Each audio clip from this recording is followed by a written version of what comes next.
Hello, good morning, and welcome to the AM Show. It's Friday, and you know what Fridays do?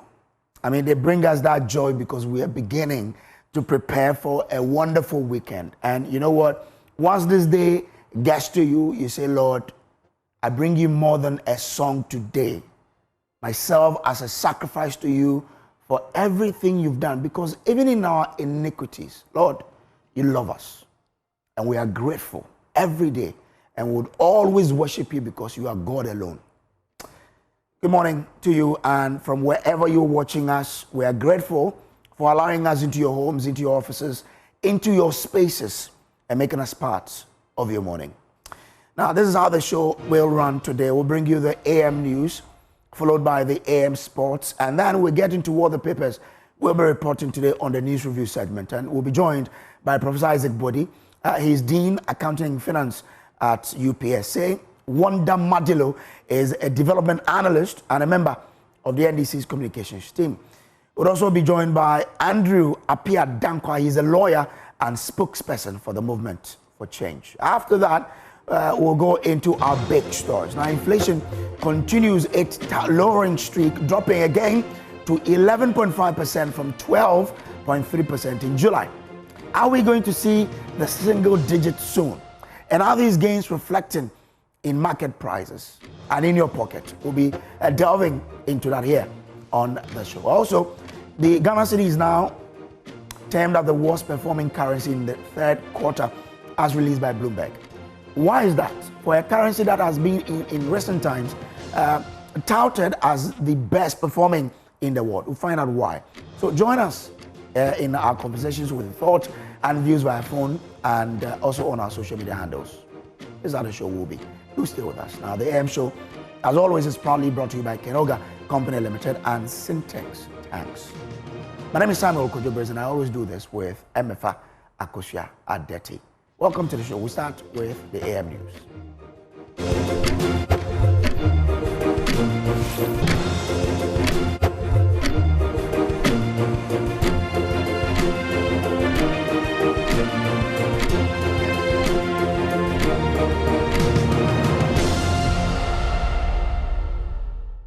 Let's bring you the AM news now. And managers of the Greater Accra Regional Hospital say inadequate beds at the facility have reached alarming levels, forcing doctors to treat patients on chairs.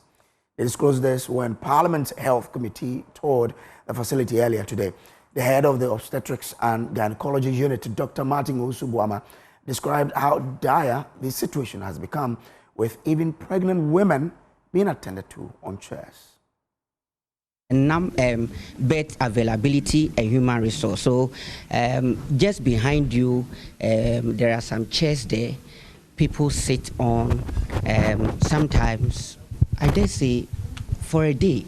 I mean, it is not the best. Whole day. Yes, because the place is full. The place is full. There's no bed. And you can't, I mean, sometimes you tell them to even to look at other facilities and they don't want to go. It's yes here. So what we do is that we put measures in place so that when we are doing the review, we also go there and review them. But obviously, it is not the best. Yeah, yes. I mean, a pregnant woman in labor sitting, yes, it's really not the best. So it's something that we need to look at. I think management is well aware of that, yes. This facility came with a lot of CTGs when it was, but almost all of them broke down. Thankfully, I think just about 2 days ago, 3 days ago, I think we got a few more back to line. So we have 1 or 2 here, and one at labor triage. So those ones are repaired ones? Repaired, they're repaired ones. They're repaired ones. And really, because it's a high-risk facility, I mean, most of our labor cases will need continuous monitoring, which the CTG becomes very useful. So it is something that we need to ensure that we have adequate numbers. But the bed shortage is not the only concern. Authorities also revealed that nurses are compelled to commute daily from as far as Dodoa because there's no staff accommodation at the hospital. We all don't stay here, and it's a major challenge. You talk to my nurses, they take 2 or 3 trucks before they get to work. if you live at Kaswa and you work at Ridge, it's a major problem. So these are some of the things that, it's not everything that is about money, but little things will go a long way to make the nurse happy at work. As for accommodation, it's a major issue. We have people coming from Dodowa, Amasaman. I come from Kaswa on a daily basis. So it's a major issue. Yes, we have very few. What we have on campus, we're giving to the house officers. And even the house officers, just about a quarter or a fifth of them who have accommodation. So it's a major challenge for staff in general. Now, 2 months after the murder of Immigration Officer Stephen Ken-Amoah, the case has once again been adjourned. In court, both suspect Bright Awe and Thomas Ziga were present as prosecutors asked for more time to complete investigations. The case has now been pushed to October 9. My colleague Jacqueline Ansuma Yeboah was in court earlier and has filed this report. The case for the late Immigration Officer Stephen Ken-Amoah has been adjourned again to October 9th. Well, what transpired in court today? So the prosecution prayed for more time to allow them do more investigations regarding the case. And of course, the lawyer for the accused person or the suspect, that is Thomas Ziga, who is also still representing the first suspect, had 2 prayers in court. And the first one was to allow or ask the prosecution to give them the location of where the suspects are being held, because as at now they are not aware or they do not know where the suspects are being held inside the police station. And the second prayer was that, if you quite remember, during the previous court hearing, that was 2 weeks ago, according to the lawyer, he was harassed by the family members here in the court. So he prayed to the judge that the judge speaks to the family and the family should be calm when it comes to such issues. So afterwards, after all sides had been heard, the judge then called the family members who were represented in court and told them that they should allow the law to take its course, because the suspects in courts, they are all innocent until proven guilty, and told them that they should ensure that they respect each other in the court premises. And after that, the case was adjourned to October 9th, 2025. But let's hear some reactions from the family members in court after the proceedings. The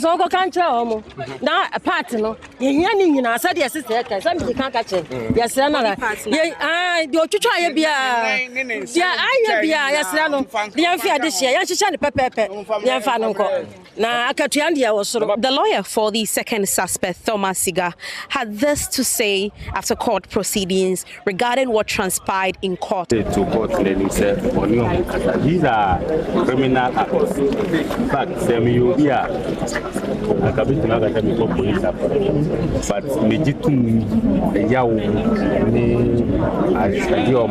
So that is all that transpired in court today regarding the case of the immigration officer Stephen Ken-Amoah. Reporting for Joy News, I'm Jacqueline Ansuma Yeboah. Away from that, the head of research at the Bank of Ghana, Philip Abrabu-Otu, has revealed that earlier this year, the city's appreciation sparked more anxiety than celebration among Ghanaian business owners. Rather than welcoming the currency strengthening, the central bank was inundated with calls from business operators voicing serious concerns, many even urging the bank to intervene and halt the appreciation, citing its negative effect on operations and profitability. Mr. Abrabu-Otu made these remarks at the launch of the UCC School of Development Studies Alumni Association.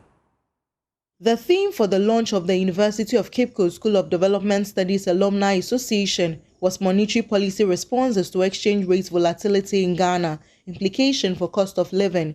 The president of the association, Stephen Ejay, indicated that the association is focused on creating a network of mentorship, extensive learning, and collaborations. This milestone marks the birth of a vibrant community uniting past and the present.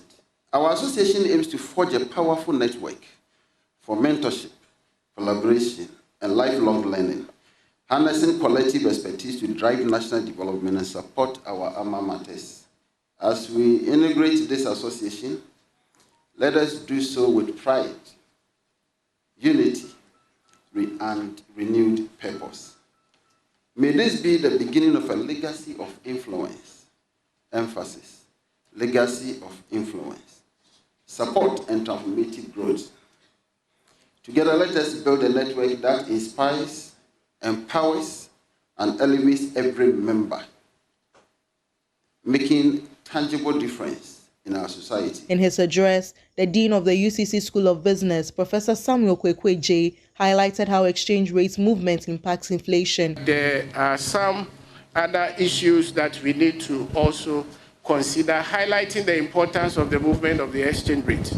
In terms of spillover effect, the data suggests that exchange rate emerges as a net transmitter of shocks. The spillover results in our case show that monetary policy has been predominantly reactive, and exchange rate and inflationary pressures remain dominant shock propagators, which means that we need to pay particular attention to them. The head of research at the Bank of Ghana, Philip Abredu Otu, shared the effect of the cedi's appreciation on the bank and the impact of exchange rates volatility. Recently, we've seen the exchange rate volatile downwards.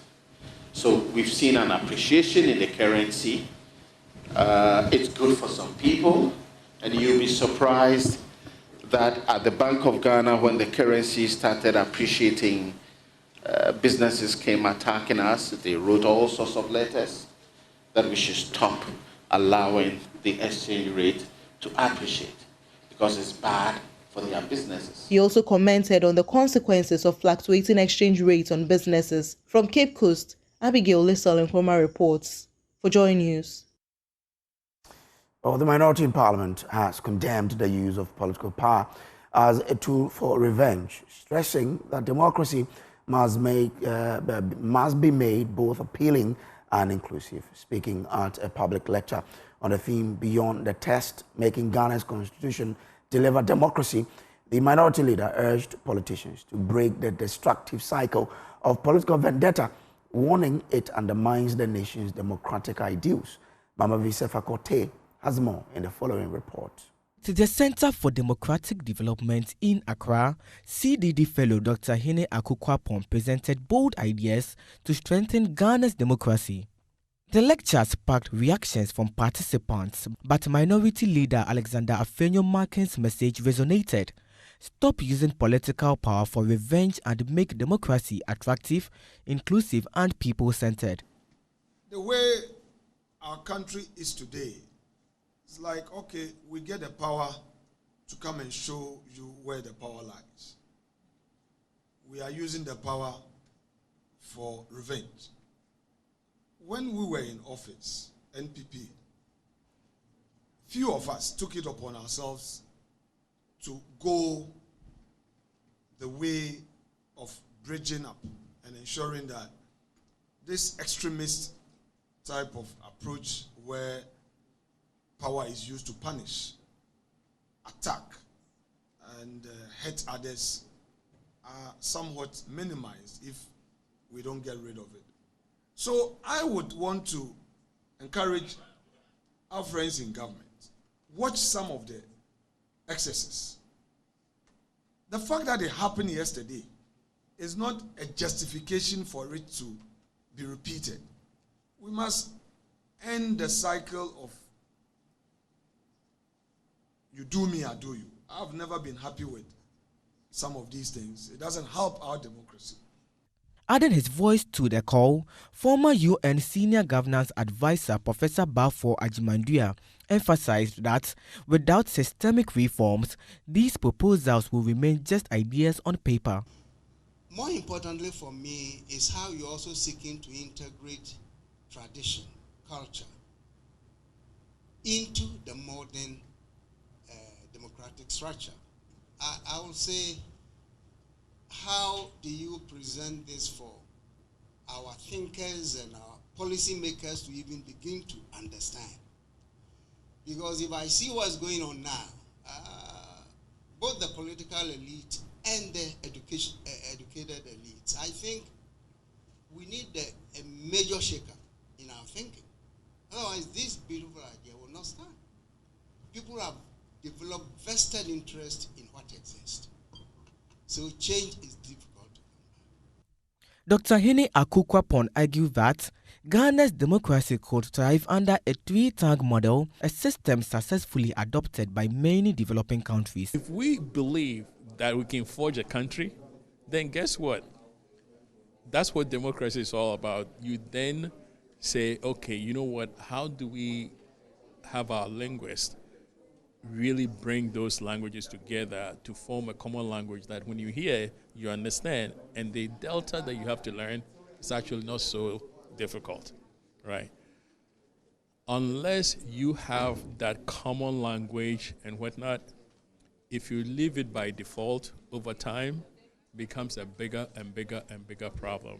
And then it makes policy making very hard. It makes it actually even difficult to learn English, because what it is that there's not one language that basically forms a buffer for you to really communicate and then learn what is on top. As the lecture concluded, the message was clear. For Ghana's democracy to truly flourish, political actors must break the cycle of revenge, adopt inclusive systems, and embrace innovative governance models.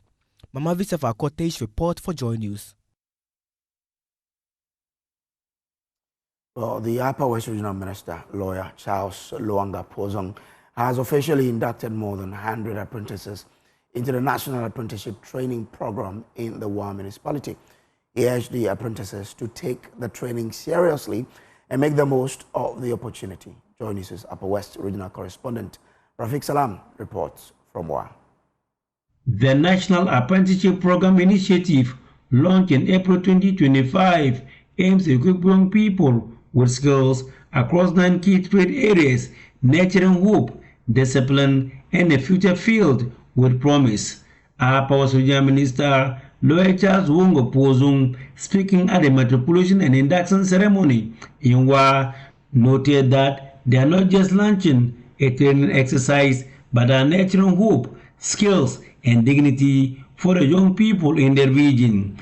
We are not just launching a training exercise.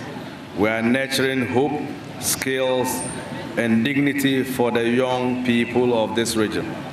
This program is a lifeline for the youth, offering them an opportunity to acquire employable skills, create jobs, and continue meaningful to national development.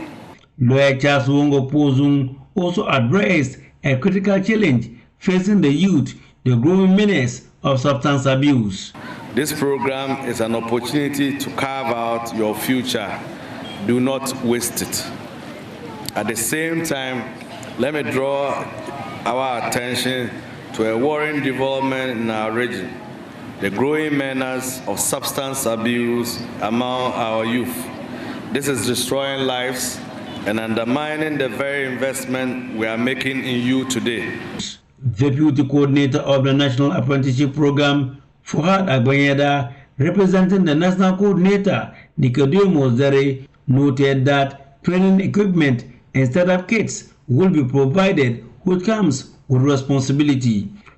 This initiative marks a historic commitment from the government, which is covering all training costs, providing workplace insurance, monthly stipends, and personal protective equipment, startup kits for all our apprentices.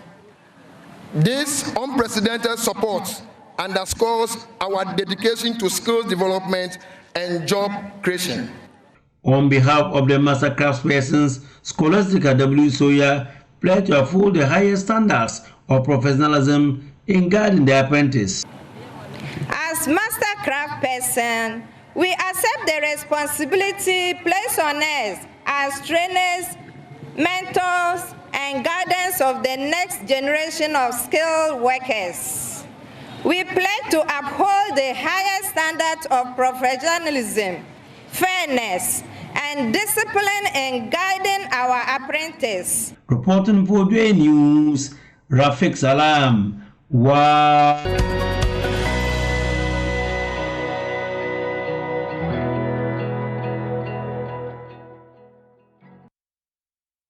Well, time for us to bring you the business update. And Manager of Macroeconomic Research at GCB Bank PLC, Courage Boti, has described the recent depreciation of the cedi as seasonal and expected, driven by market sentiment and speculations.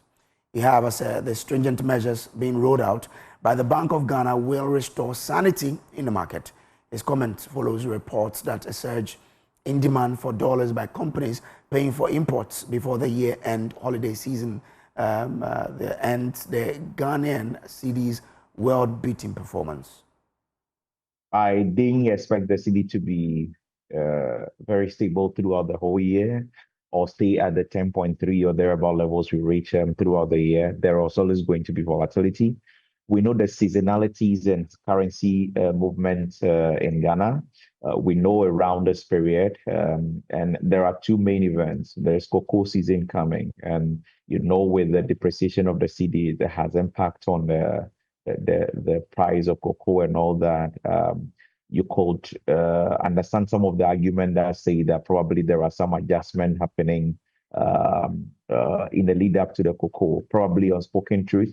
And then, of course, there are also those who are not too sure that the stability that we have has come to stay, and they would want to stock up and buy all their goods ahead of the season. Typically, you tend to see a lot of depreciation. All of these things will be at play. And then, of course, those who were most hit by the cedi appreciation, those who bought so high at 15, 14, and all of a sudden it fell sharply to about 10, with the price momentum now going, you are either buying more now to dilute your loss, or you are stocking up to sell when it rises. So there is the element of speculation as well. So there is an element of maybe market sentiment. There is an element of speculation in there. All of that play a role. So it would always exaggerate the movement in the exchange rate, and it will not reflect the real fundamental because of these intervening factors, really. But if you ask me, I never really expected stability around the same level. It was always going to move back, and the people who were most hurt would try to trace their path back when the opportunity presents itself. And it looks like this is one of such opportunity for those kinds of people. A digital marketing strategist, Maximus Ametogbo, has expressed skepticism about the government's proposed measure between AT and Telecel Ghana, arguing that it is unlikely to boost competitiveness in the telecom sector. In an interview with Joy Business, he stressed the need for strategic interventions to ensure a level playing field within the industry. As an industry person, I don't think it's going to solve the problem or cure the problem that the minister wants to, cure. So for AT and Telecel, they all have their own peculiar issues why they are not market leaders. And of course, we all know the MTN is the one leading the market, even though they have a whole embargo on them as an SMP, a significant market power with a lot of restrictions, and they are still leading the market. So when it comes to AT and Telecel, somebody says we have 1.5 telecom service providers in Ghana, MTN and the other half, right? So I don't know to what extent merging AT and Telecel will create a competition, with MTN. MTN, I'm not sure any telecom service provider can compete with MTN at the current rate, even if you double them or put them together.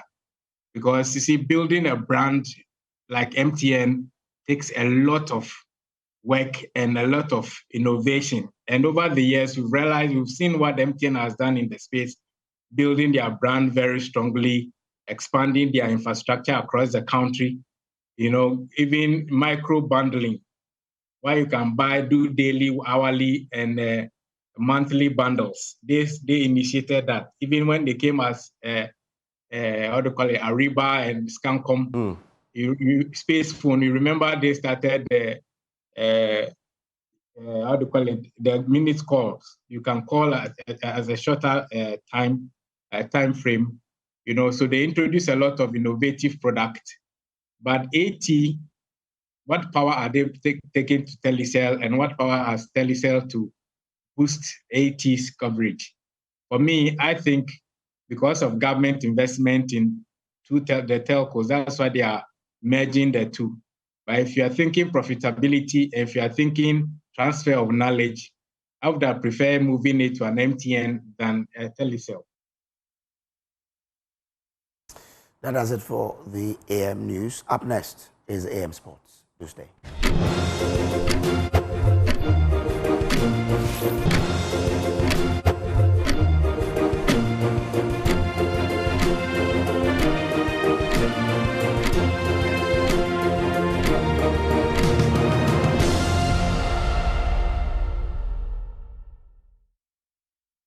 GH Probe found that one invigilator takes phone numbers of candidates in possession of phones, questions are solved in a so-called strong room, and the answers are transmitted to the candidates through their mobile phones. They copy and pass their phones on to colleagues who have no phones.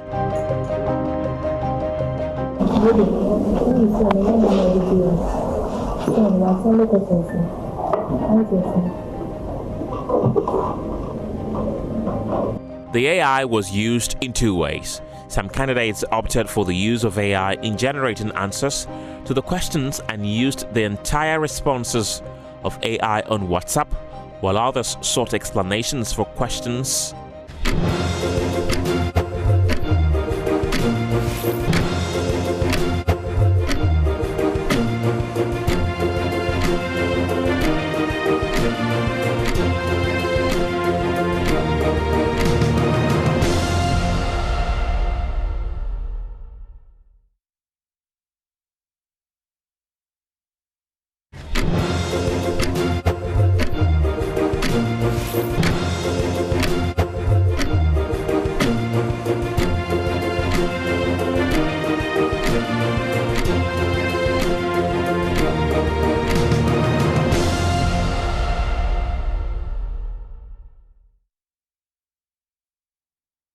Welcome back to the show. This is the AM show. Now time for news review, and this morning we're joined by Professor Isaac Boedi, Dean, Faculty of Accounting and Finance. You'd find him at the University of Professional Studies here in Accra, and as well Wanda Madilo, Development Analyst and member of the NDC Communications team, and as well Andrew Apia Dankwa, lawyer, spokesperson, Movement for Change. Gentlemen, and as well I've got Kojo back here on the news review. Gentlemen, Kojo, why are you sitting like you're a guest? Sit up right and let's do the job. No, I'm a guest. Yeah, are you? I'm a guest. Gentlemen, thank you for joining us today. It's a happy Friday here on the show. How has your weekend and your week been? It's been quite an eventful one, exciting one for you, Wanda, I'm sure. Akwetia by-election went in your favor, and so I'm certain that you're excited. Well, Akwetia is an event to quickly forget and move on. Really? We knew that we were going to win. We worked hard at it, and victory was delivered. The MPP doesn't seem to know what's happening when it comes to politics right now in the country. They are so disorganized, weak leadership, they don't have focus, and they are busy trying to find a flag bearer to give them direction. So, in the meantime, we'll play the game proper. I see. But what has been on your mind all week? Yeah, like to address? I have a very passionate appeal to make this morning. I've been listening to the Ridge Hospital lack of beds syndrome, and I think that it's becoming one too many. Almost every year you hear about a major hospital not being properly stocked when it comes to beds. But I have a simple proposal. You see, when you go to the conference center, there are a lot of tents there that get to be used only once a year or twice a year. And yet government is spending so much money in maintaining some of those places. What does it cost us to get a tent in all of these big hospitals? That is what we call transition, patient in transition, where you can put in beds if it is about the shelter not being available or the environment not being available, put in beds. And what are these beds? People are looking for all these sophisticated beds from abroad and all that. And yeah, we're spending so much in some of those things. I think that if we go to any of these people and we get the profiles, when I say profile, they will just have to cut those beds into a certain design and profile. Give it to our local welders in this country. Put about 100 of them together. Produce 1,000 each of them. We have beds. And these are only going to be beds in transition or patients in transition. Keep them in these tents. When there's an overflow or when there's an emergency and you don't have beds, take them there. treat them for a while. When somebody recovers, then you swap them. I mean, I don't think that this should be a problem, a national crisis, to the extent that Parliament is calling for the minister to come and brief them, and they are going about themselves trying to see what's happening in the hospital. I don't think that we should get to this level.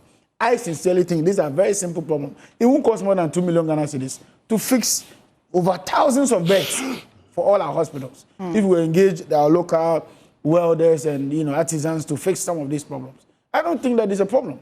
In the various secondary schools that we went to before, some of those beds those days was even wood.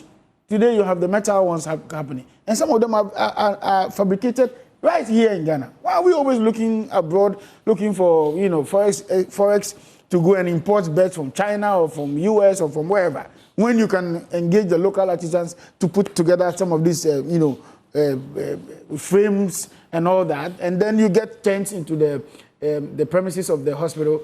Put these beds there. You can have about 200, 300 beds by the click of a finger. By 1 week, you can get 200, 300, 400 beds if you engage about 100 of But you're a member of the communications team. Have you told your party? No, this is now coming up.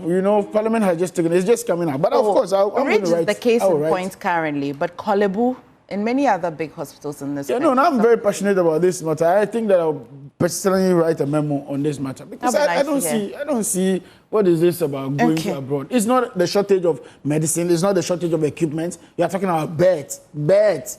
Oh, come on, please. We can do better. That's quite an passionate appeal this morning. But Andrew, how are you doing?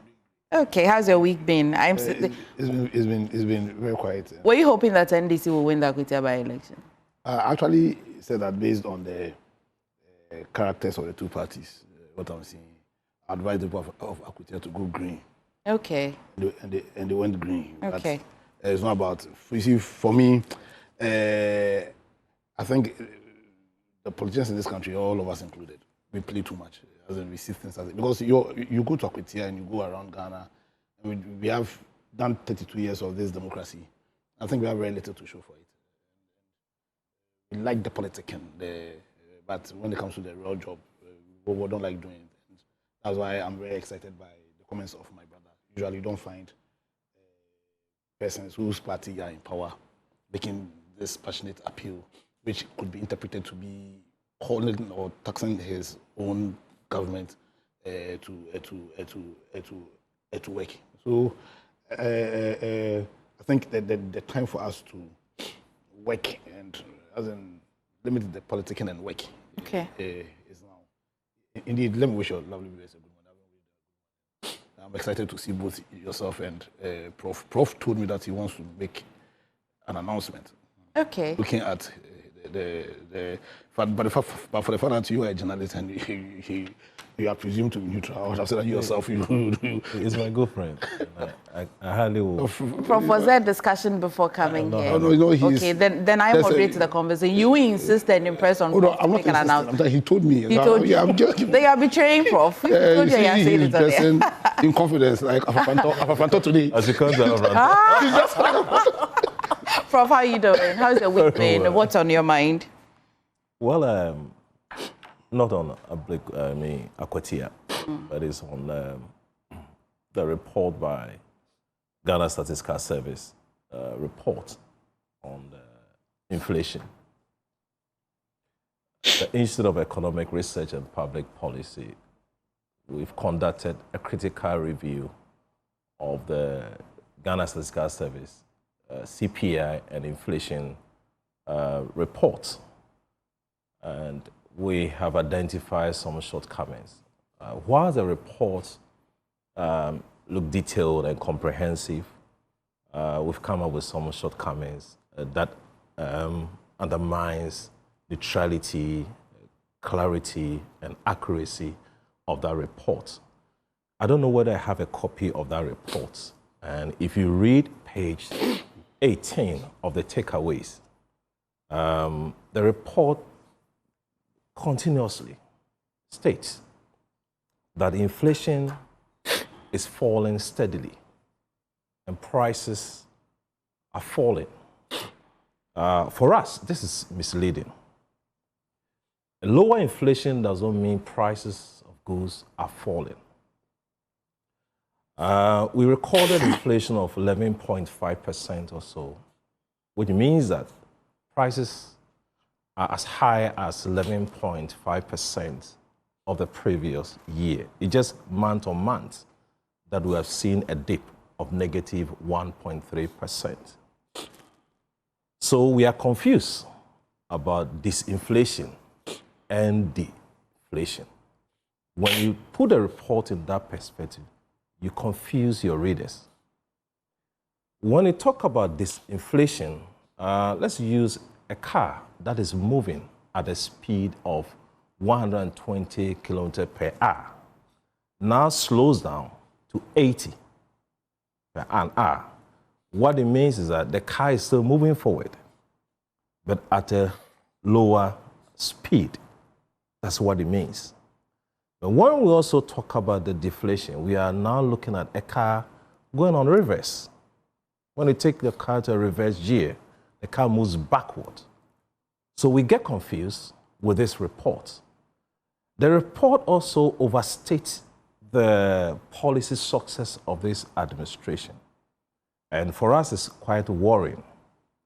For a statistical service department, in their report, in page 5, they report that they claim that there's a drop in inflation, and that proves government stabilization program is declining as a result of this, the government delivering on its promises.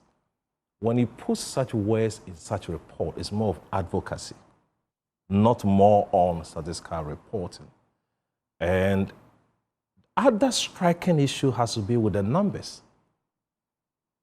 The month-to-month figure, different from the food and non-food inflation figures. I'm sure readers of that report will take a closer look. You are telling us a figure of negative 1.3% as a month-to-month figure. But when you do the computation between the food and non-food figures, you give us a weight figure of 42.7. Non-food, you tell us 57.3. It gives you 100%. So when you multiply this figure by what the report captured, it actually gives you 1.13 or so, not 1.3%. So statistical service will have a look at this report again. Other than that, policies will take decisions based on the figures that you give us, because out of the monetary policy also will be anchored on this. And it can become misleading. I'm sure it's a good way to. Of course, we will. And a little later on the show, we'll spend some more time on that report, including the report that was also just released yesterday. But we'll have time to talk about the Bloomberg report. Of course, Bloomberg report is what I'm actually referring to. We'll talk about that a bit later. But Kojo, let's start with the newspapers. We'll get that out of the way, and then we'll come back to the numbers. I see Doug wants to crunch some numbers this morning. I have the Ghanaian Times this morning here. It says that protects aged population. Professor Kwache calls for reform of social protection system. And the story is on page 11 of the Ghanaian Times this morning as well. We've got a photo of the Lands Minister as well, assuring investors you can invest in Ghana without fear. Story is on page 11. And as well, President here says that let the world hear about Ghana's success story. And this is the President speaking to the new envoys as well. There was one in yesterday. And police begin investigation into Akwetia assault. Kojo, what paper do you have? Well, I have two. I have the BNFT and the Daily Gist. On the front page of the BNFT, diaspora buyers show strong interest in Forest Hill Estate. Okay. GRA embarks on taxation study visit. Chamber of Mines pushes back on impending mining reforms. A royal gesture, Dasibre Kwamobot the third donates life-saving equipment to 3 hospitals. We remain Africa's safest mining investment hub, Land Minister. Government signs deal with ISA to roll out solar irrigation pumps. And a story that is of interest to me. AGI raises alarm over looming collapse of rubber processing plants. I see why that would be of interest to you because of your region. But this, I see the daily gist with you as well. Yeah, the daily gist says NDC shops for petitioners to sack EC commissioners. It comes with a photograph of Jean Mensah, Dr. Eric Bosman-Asare and Samuel Tete. NDC chairman Ashimore in hot waters. That's a story with a Singaporean businessman. Asenso Boachi takes on Mahama over $346 million of Pokuase-Nsawam Road, Bruhaha. Arrest Azoka for slapping our chairman, MPP tells police. Former CJ, Attorney General in showdown at ECOWAS court. And Baumias Zongo fan feeds NDC communicator. So those are the stories. Okay. Well, you have the daily guide. Yeah, I have the MPP outlet daily guide. Indomie Ghana unveils Hero Park promo. MPP secured 200 million for Pokuase-Nsawam Road project. Why are you reading that as if you are choked in the throat? No, this is very misleading. Is it? Very misleading, and I'll speak to it. Tokono, Deputy AG clash over 10 million ECOWAS case. Bahamas West in 18 new ambassadors. And then Bini conflict. 13,253 Ghanaians seek refuge in court. Huge numbers. Yeah. Yeah. And as well, as of yesterday, petition against the criminal conduct of the NDC National Vice Chairman, Mr. Awudu Sofo Azoka, and the party's constituency communications officer for Ibuakwa North as well, Abdul Wahab Amadou, during the Akwatia by-election. I recall that Richard Ahiagba presented that petition as well, and they also have been condemning a few things that happened in Akwatia. But you have my attention on the story that you want to clear. Oh, no. I mean, there's an assumption that in Nsawam Fanko project is a two-pronged, funding project. The flyover was done by African Development Bank, and the road is by GOG. So this business about we secure funding, what funding? The MPP has been in government for 8 years. That road, when they came to government, was one of their campaign promises. They started working on that road from the very day they came into office. It's taken them 8 years. You say you have funding? What kind of funding is that? So I recall that the president, when he visited there, in his speech, said that, well, there was funding that was made available, so he doesn't understand why that project had been stalled. Had been stalled. Then the then roads minister, Works and Housing Minister, then issued a statement saying that, let's be clear, indeed there was some funding, but they secured a loan from Afrimax, and to a tune that has been stated in that paper, $200 million, yes. And that the president should not create the impression that the total amount that was needed for the completion of that project is what had been secured. So it looks like monies were not used properly. Do you have a challenge with it? No, I have a challenge. The challenge is that the road costs a certain amount, an X amount of money. You secured funding for a portion of that X amount. Obviously, even if you use that fund that you secured, it won't finish the road. That's one. Number two, you could not even make use of the facility. Almost all facilities that come to this country come with a condition. For instance, they tell you that the project is 24 months. If you fail the 24 months, part of the funding may be retrieved. If you decide not to do something as a condition precedent, and the fund managers or the fund owners decide that they pull it out. So for 8 years, we're going to have a project that runs for 8 years. And you expect that there won't be variations in cost. At the time, what was the cost of cement and what is it today? So even cost variations. I think he was just calling for transparency and accountability. That, well, this is how much the previous government secured, and this is how much has been spent, and this is how much we need to finish. When a previous government is asking for transparency and clarity, are they asking for too much? No, nobody. The president spoke on his own accord. He was making the thing clear. If the MPP ever wanted transparency, when they were in government, did you know about all this? Is it just because they are out of government, then suddenly there's some transparency should be called for? So I don't think that, some of these mischievous and misleading newspaper publications should be given attention. Andrew, because whatever is going to happen. Wonder, yes. Didn't they secure $200 million for the project? We say securing a facility is different from using the facility. For instance, Jomama just left, Singapore. He's made some advancements. Yeah. Some funds have been promised and all that. There is a condition for some of those funds to come in. Now, so you've secured it. Good. But how was it used?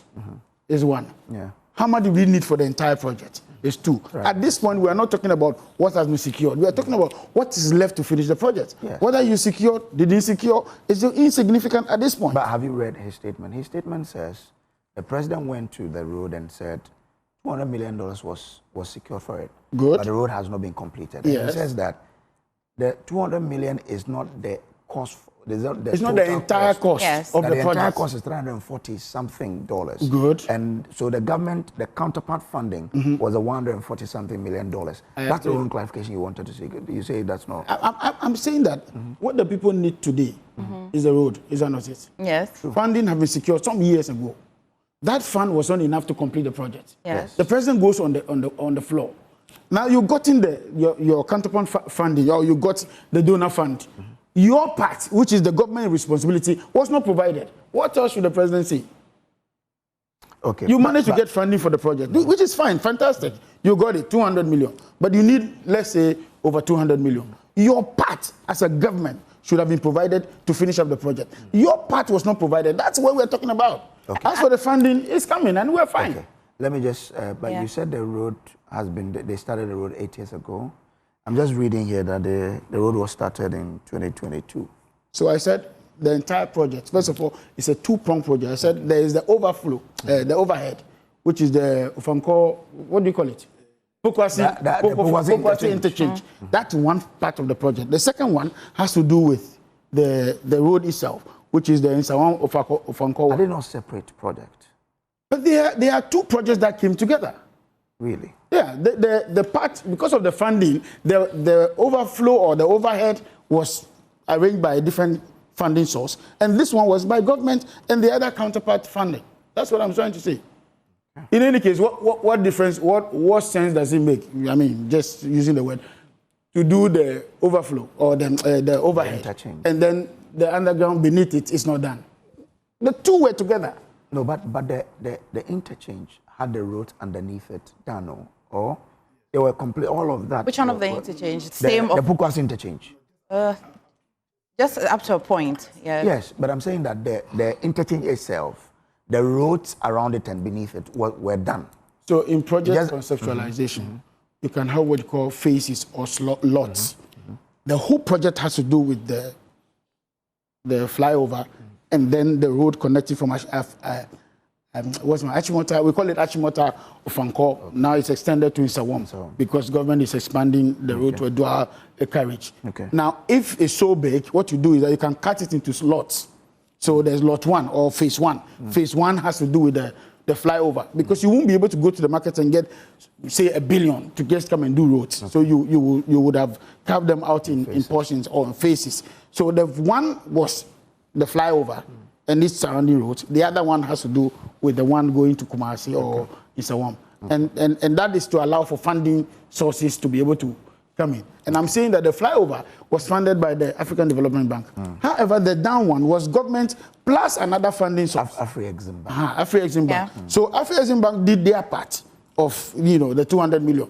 Government of Ghana, who needs the project so much, did not do their part. Who should we blame? Okay, I think you have quite a different sentiment from what the former minister has about the president, Andrew. So I'll just say, for the former minister says that the roads and highways minister, I think I quoted him wrongly, not the former works and housing, former minister for roads and highways. He says that for the president to question a loan was taken for the project, so why is the money finished and the road undone? It's misleading. This is just all he wants to quote, that the $200 million was not intended for. The worry, the concern is that the president was speaking as the project as a whole. But the $200 million cannot finish as a whole. No, hold on. I got funding for a project that is costing me how much? Say 200 million. And I got 200 million. I am supposed to contribute 100 million for the entire project to finish. Okay. Now, you have managed to spend the donor one. How about the one that you should provide for the project to finish? So it means that if you claim that you secure funding, you were supposed to do your part of the funding gap. Do you understand what I mean? That was not the question the president asked. That triggered the former minister to come in with. This interpretation he's giving can be imputed. It can pass. It can pass because it says that $200 million was secured. Mm-hmm. So if that money was secured, why is the project not done? Two things. Yes. The president might mean that 200 million is what was needed. If you have that money, why is the project not done? But the minister indicated that they needed $346 million dollars to finish. That's the entire project. Yes. So Wanda is asking, where is the other part? Yes. Because if you secured your 200, where's the other part that you were supposed to finish? Because when you went to borrow, your basis for borrowing was that I have my 140. Give me 200 to join. They have given you the 200. You fail to provide your 140. Who should we blame? Andrew, please take a bite on this. These are numbers. I'll come to Prof. Well, personally, I don't see anything. I don't see why the cuckoo of the former road minister pied, as in if I had to put it in local balance. Because aside with what my brother is saying, you see, there must be a reason why you go and say you want 200 million USD. I'm sure before they provided you the 200 million USD, you'd have shown proof that indeed you have your funds ready. Other than that, no financial institution would give you 200 million loan when they are not sure that you have your 140 million ready. Because then the issue is that then the 200 million without your 140 cannot fulfill the purpose for which the 200 is even being given to you. But even having said that, what we see there, so can they say that, supposing they don't even have their 140, that is worth 200 million? That's what we see there right now. Because for we, the citizens of Ghana, you see, we don't really care about whether it's MPP or NDC that secured what. And then they want the contract to be between the government of Ghana and whoever they are securing the funding for. And what we need is rules. We need a system where our individual ambitions can be fulfilled. And so this argument about whether the president is misleading or not, for me, is neither here nor there. The point is you want to secure $200 million with the understanding that you have your 140 million available. So why is the road not done? Why are people, because I use that road often. But this week alone, yesterday I used it. One, your car is at risk at being destroyed. Your own health because of the dust there. Meanwhile, 200 million loan that the people of Ghana are going to pay. Well, Kojo, what I need you to do is search a little later to find out whether or not the amount that was needed, the plus or minus, whether the government of Ghana indicated that they had it, or that was also money they were supposed to look for. In fact, let me just, because you see, it's practical finance. I've worked in the bank before. Okay. I was working for HSSB for 3.5 years. Usually, no bank would disperse this kind of money to you, or any money for if you can't prove that your counterpart funding is ready. Okay. Because then what it means is that even if they give you this, the purpose for which they give you this money cannot be fulfilled. And because it's a loan, when they give you this and you can't fulfill, then how are you going to pay back their money? And so they gave this 200 million with the understanding. I'm sure we don't have the facts, but with my small knowledge on how these facilities are handed over, with proof that you have your counterpart money available. So why is the road not done? Okay. Prof, you want to take a bite on this? Yeah, in fact, my good friend had been in the banking sector before. And anytime you even want to go and take mortgage, a simple calculation will be your equity contribution. Yeah. Okay. What you are bringing on board. So a building costs 100 cedis. The bank will decide, let's give you 80 cedis. You also add your 20 cedis. That makes 100. They will ensure you have that money in your account before they disburse. Because if they disburse 80 and you're unable to fund the 20, you can't complete that project. The loan given to you will be of no value. Did that happen under this contract? Yeah. I don't have the contract. Again, contracts are subject to variations at a point in time. Let's assume the previous administration had the money and contributed their 1.something billion to the funds. As of today, if we incur variations, are we going to call the previous administration to bring the money? Who will bring the money? So my point is that the debate about I have this money, you don't have, we should move away from this. You've secured the funding. Where is the rest of the funding? If someone has squandered the money, let's go after the person. Because the people around Nsawam are looking for roads, better roads, to move their family, to move their loved ones. When they are issued, they can have access to hospitals and all that. That is all that we are calling for. You know, we should not forget that any time and as administration or administrator, you inherit debt, you equally inherit asset as well. So we should rather move away from the debate and complete the project to allow people to benefit.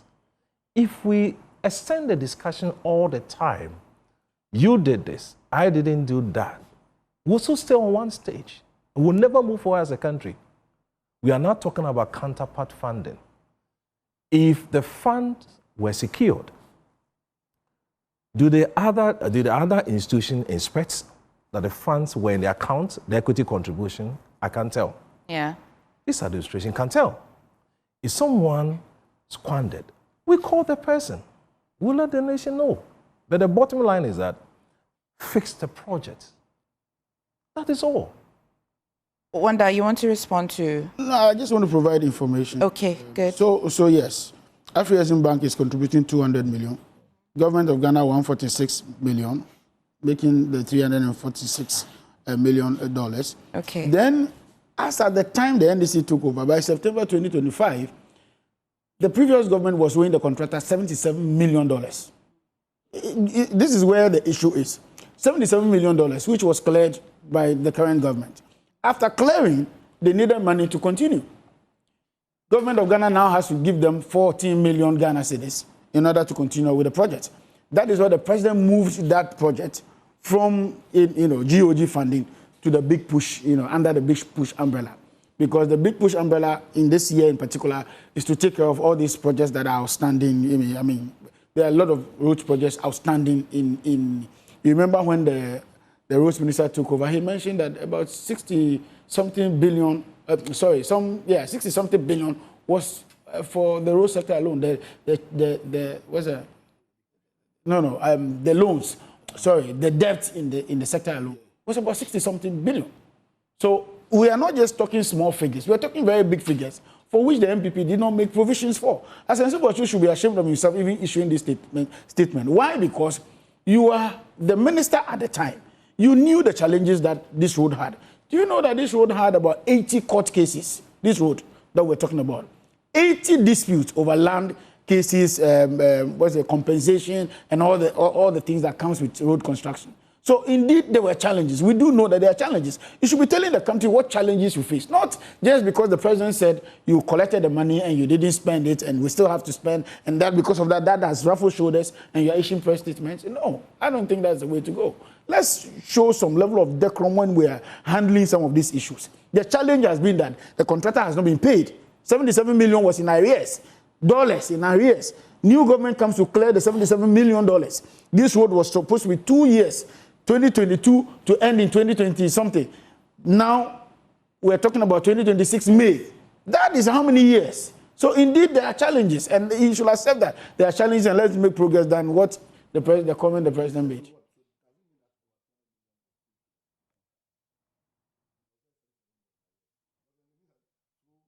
You understand? So I mean, there's, like you said earlier, there's a need for transparency for questions to be answered. Because if the arrears was 77 million, and the government has to even pay a further 14 million, what does it mean? Does it mean that we've paid about 200 million to the contractor and the state of the road is as it is today? Very good question. That's what, if I were him. And so then what's Prof is saying? So if that's the case, then serious accountability has to be called for. And if And if there's a need for heads to roll, the heads must roll. Because this thing about talking and accusation, it doesn't solve anything. Okay. Prof, do you sense anything like bribery or anything? Are you smelling it somewhere or something? To be honest with you, I have no chance on the document. Okay. And it was just today that we are discussing this. I have not had time to look at the numbers and the counterparty commitment and all that. But the point is that when we start talking and we don't take action, people suffer. That's the bottom line. But in this part of our world, everything will turn everything to politics. The issue's very clear. You have money allotted for a project. You are supposed to contribute your part. The previous administration could not finish. New administration comes in. You can do your investigations and find out what the problems and challenges are. At the end of the day, let's not forget that administrations are falling because of roads. So, as the road cost, we don't know. Isn't this, and they will benefit at this stage if they're able to complete the road. It goes into their credit. So the point is that these counter accusations and all that must cease at a point in time, and we focus on the project. That's all. There was something interesting on the conflict at the northern part, which I don't know whether I might have a bite on that. Okay, well, Andrew, let's start with you. What's on the Daily Guide has your attention? I mean, I think because you're a lawyer, you probably will gravitate towards the Tokono and the Deputy AG clash. You see, the whole Tokono issue makes me very sad. It exposes serious weaknesses in our constitution. And the reason why it's sad is, for 32 years, nobody had the courage to question the weaknesses. I mean, it's so easy to remove the CG. It shouldn't be the case. And for a country that claims that it wants to be governed under the principles of the rule of law, for we to have a constitutional provision that says that to remove a very sensitive position as a CG, it will be held in camera and we can't, it's not good enough. Having said that, I said Tokono wants to take Ghana to ECOWAS. For me, it brings very interesting issues. Does ECOWAS court have the power to interfere into the constitutional provisions of our country? Because I thought that we are sovereign. That's the whole that we are sovereign. You understand? And so the matter is in court. It begins and ends with the fact that we are sovereign. I thought she specifically went to ECOWAS because of the fact that we are a member state. But then the issue will be whether or not ECOWAS, because what she's saying is that human rights has been violated. What rights is she speaking about? She's speaking about her right to fair hearing and the fact that a case has been brought against her and she did not even know the prima facie, the reasoning. But you have a constitutional provision that says that everything in the handling of the petition of the CG's removal ought to be held in camera. Now, then the issue then becomes, does ECOWAS court have the power to interfere in our constitutional issues?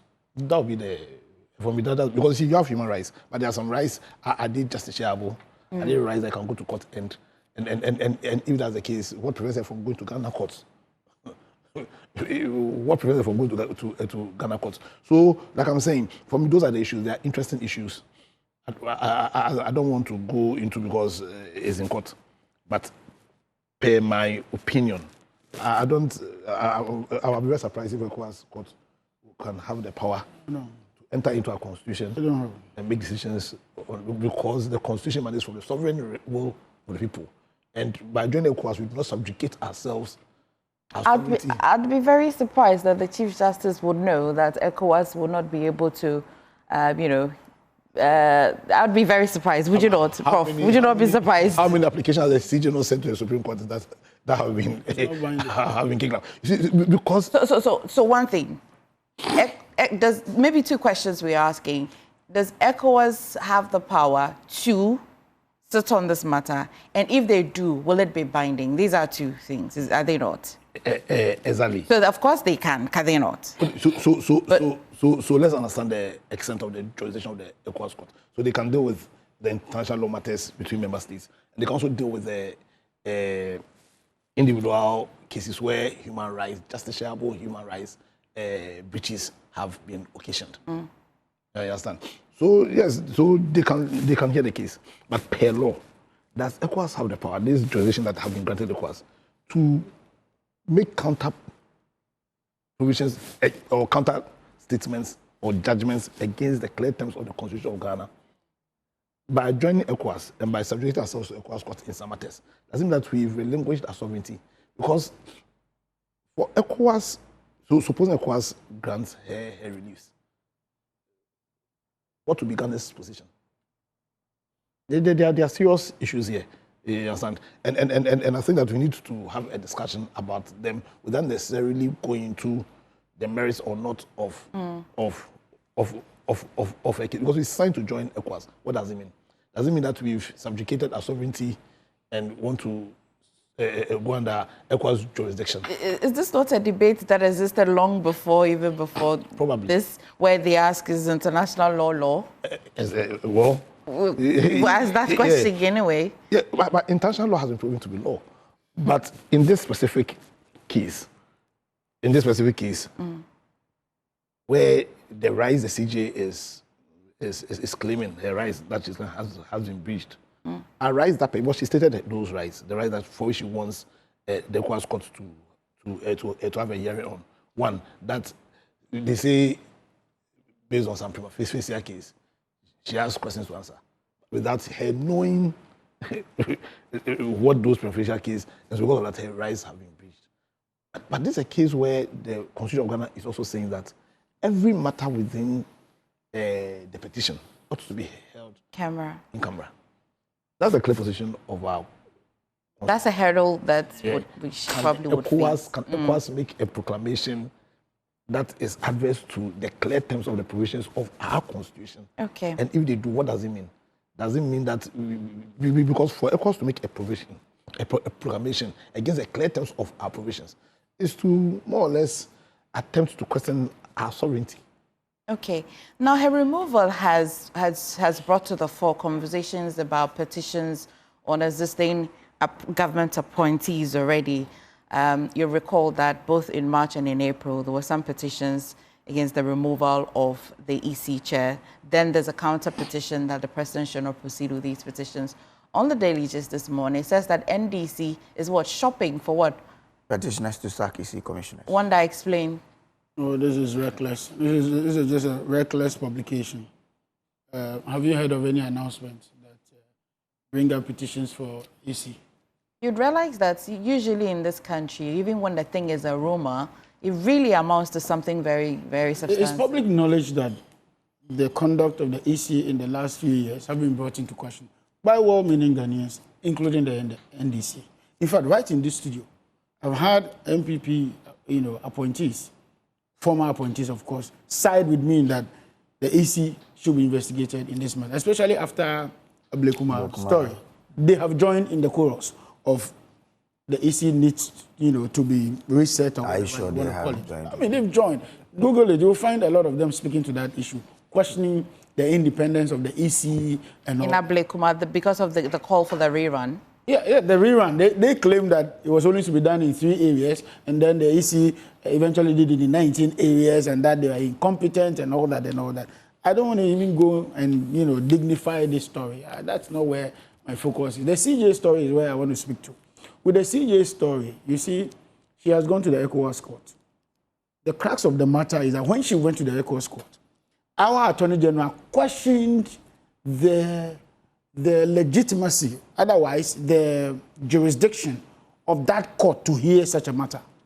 And while the AG was waiting for the ruling on that matter, then she goes to court to say that the ECOWAS court should go ahead and pass a ruling without, or in absentia, without the government of Ghana, which is the AG, filing his response in the earlier petition. So she took a petition. We challenged the jurisdiction of the court to hear the matter.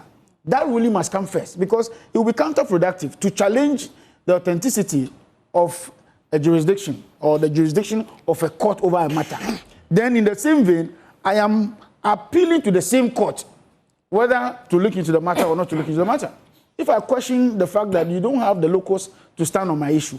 I cannot go back and respond to what has been brought to you. I don't know if you get what I'm saying. I'm with you. You are reprobating and approbating at the same time. You are causing a problem for yourself, asking the court to resolve it. So the AG felt that it was unnecessary. If I am questioning your legitimacy, why should I, respond to the earlier petition? Rule on that one first and say that you have jurisdiction. Once that is cleared, then I can come in. So I don't see how this matter became, a topic for daily guide and jelly. Do you agree that do you agree with the theories or the conversations that her removal really has brought to bear the weaknesses? I don't think so. You don't? I don't think so. You see, we should come to a point in this country where people are underperforming and you remove them. The removal process may be questioned. But what do we have in the Constitution? Do you have any other way? Didn't the Constitution envisage that there will be a day that a sitting CJ or president or chief or speaker would have some of these issues and they have to be removed? Yes, the Constitution envisaged that, and therefore procedures are in the Constitution to guarantee this. What is the concern of the people? That she wasn't removed, she was removed illegally, or that the positions were contrived, or somebody did something? Were too trivial. They are too lightweight enough. You see, when you talk that way, then you make those who sat on the issue look stupid. That's what it means. Because this same CJ, as she is now, was at the same Supreme Court. And her colleagues, as part of the people who sat on the case, she doesn't trust their judgment any longer. Is that what it means? Or you don't trust the judgment of those other judges? But our judges have always sat on cases not because they think that there are weaknesses in whatever case that people bring. Of course, it's very adversarial. So they are not even, it's not inquisitorial. But you've heard our cases being thrown out, right? Of course. I mean, and it will be thrown out based on the law. Yeah. And not just the law. Not because they think the provision in the law is weak or strong. Yeah, but they will just because of the law. Exactly. So if it's weak, it's weak. The law also puts a weight on the volume or the value or the weight of the petition you're bringing. So the people who are arguing that the provision is a bit too weak for the removal, does not make those who sat on the case. No, but what do we have now? What other law do you have? If you say you don't want to go by that's why there's a Prof, I'd love Prof to come in. Yeah. I don't know. The law is the law. It's the law. You have been told the law is the law. No mention CGC is the former CGC. The law is the law. I'm just waiting to get the end of year report on rule of law across the world. They'll publish the rankings. Whether our actions based on this issue will validate that report or otherwise. I don't know the score Ghana we are going to get for the next ranking. And I'm sure this issue will feed into that report when we get it. And then we can interrogate whether we took a right decision or not. The sacking or the removal of CJs in Ghana, often rare, but they have consequential events on democracy and the independence of our judiciary. Two issues: accountability. If she was removed based on misconduct, abuse of office, then the signal that no one is above the law. Take it. But if the remover purely on political grounds, then it undermines the independence of the judiciary. That's all that the whole thing is about. But we wouldn't have had issues as a country or individual talking about this if these were not enshrined in the manifesto of the NDC. And you go into the manifesto, they had categorically stated the people that will be removed. Oh, they did? I thought they said they'll reset. I think the reset. I thought they said they'll reset the judiciary. Let him speak to the categorically. No, I'm saying. Wonder. You're such a wonderful man this morning. He's a wonderful man. You're a wonderful man. Let Prof speak. The reset agenda. Let me put in the reset. What are they going to reset? When they came, they have appointed some judges to the Supreme Court. Could that amount to resetting? The police service, IGP, was taken off. Now we are talking about this paper, and I'm sure my good friend Wanda said, no, don't give credence to this story. Because I want to talk on this. Don't give credence to this story. NDC shops for petitioners to sack EC Commission. I didn't write this. But you see, this is a country we find ourselves. It starts like this. The next month or two, don't be surprised that this will be validated. We'll be shocked. So the question is the next target the EC? And Wanda made very good submission that some people had also corroborated or supported this stance. That EC, they have not done well based on Ablekuma issue. What about Akwetia? Yeah, Wanda, what That's about called Akwetia? a good point for Akwetia. And I praise EC. What about That's why we are not the one calling they did a good. they removed So those who said, today, will they come and say, oh, EC, take credit? Well, and would that nullifies that position? They're yet to be told. So, yes, we can ignore this statement, these fleeting headlines. But the point is that give yourself some few months and we'll come back here and talk about EC saga. Kojo, Wanda is a very fantastic guy. please give me a minute. You stay on this one. Kojo, you were in Akwetia. Did you hear people praise the EC that, oh, that was a very well-conducted election and all of that? Well, yeah, I think from the way it went. Wanda, just maybe. Were you not in Akwetia, Wanda? Yes. No, but again, the election was fair. Yeah, the election in Akwetia was very fair, right? Yeah. But you see, the problem. It was fair. Elections, it was fair. Very fair. I mean, very. Then the EC should not be started. You see, we haven't. Was it the same EC that conducted it? The problem. You see, you shouldn't discard this headline. That NDC is shopping for. You shouldn't. You shouldn't discard this headline based on statements that very senior members of the NDC have made. And case in point here is the chairman himself. The chairman has said this year that the EC must be removed.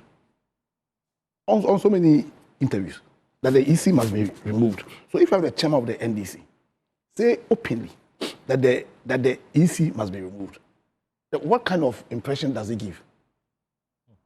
My personal view is that, you see, you take the EC's performance in whole, and the former president Nado created issues for the legitimacy or for the belief of the people of Ghana in the ability of the EC to dispense with her job.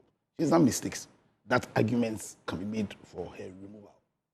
You understand? But immediately, the leader of the ruling government, as the chairman of the NDC, makes a statement to the fact that the EC must be removed.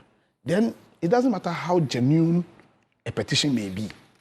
You struggle to convince the people of Ghana about the legitimacy. And also, you are making a very good point that my brother Wanda didn't seem to understand. So we have the law. The law has given ways in which the CJ must be removed. We can't do nothing about it. But we are saying that we are resetting. And in resetting, we've created what's called a constitutional review committee. Probably let's say that the CJ has been removed, fair and square.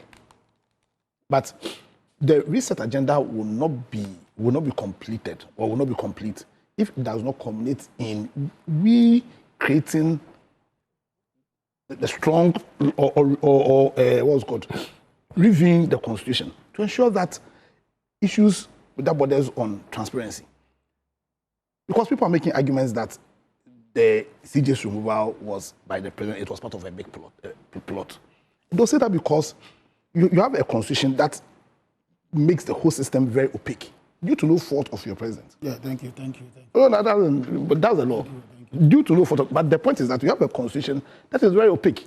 That says that when you are removing the CJ or anybody under Article 146, like happened to Charlotte Osei also, it's very opaque. But Charlotte Osei under Article 146, she's a lawyer. Yes. She's under 146. Yes. Okay. But Article 146 deals with not just with the CJ, but with all Supreme Court judges and people who hold positions that are akin to this, like EC, Shiraj boss, all those people. When you want to move them, they all move under Article 146.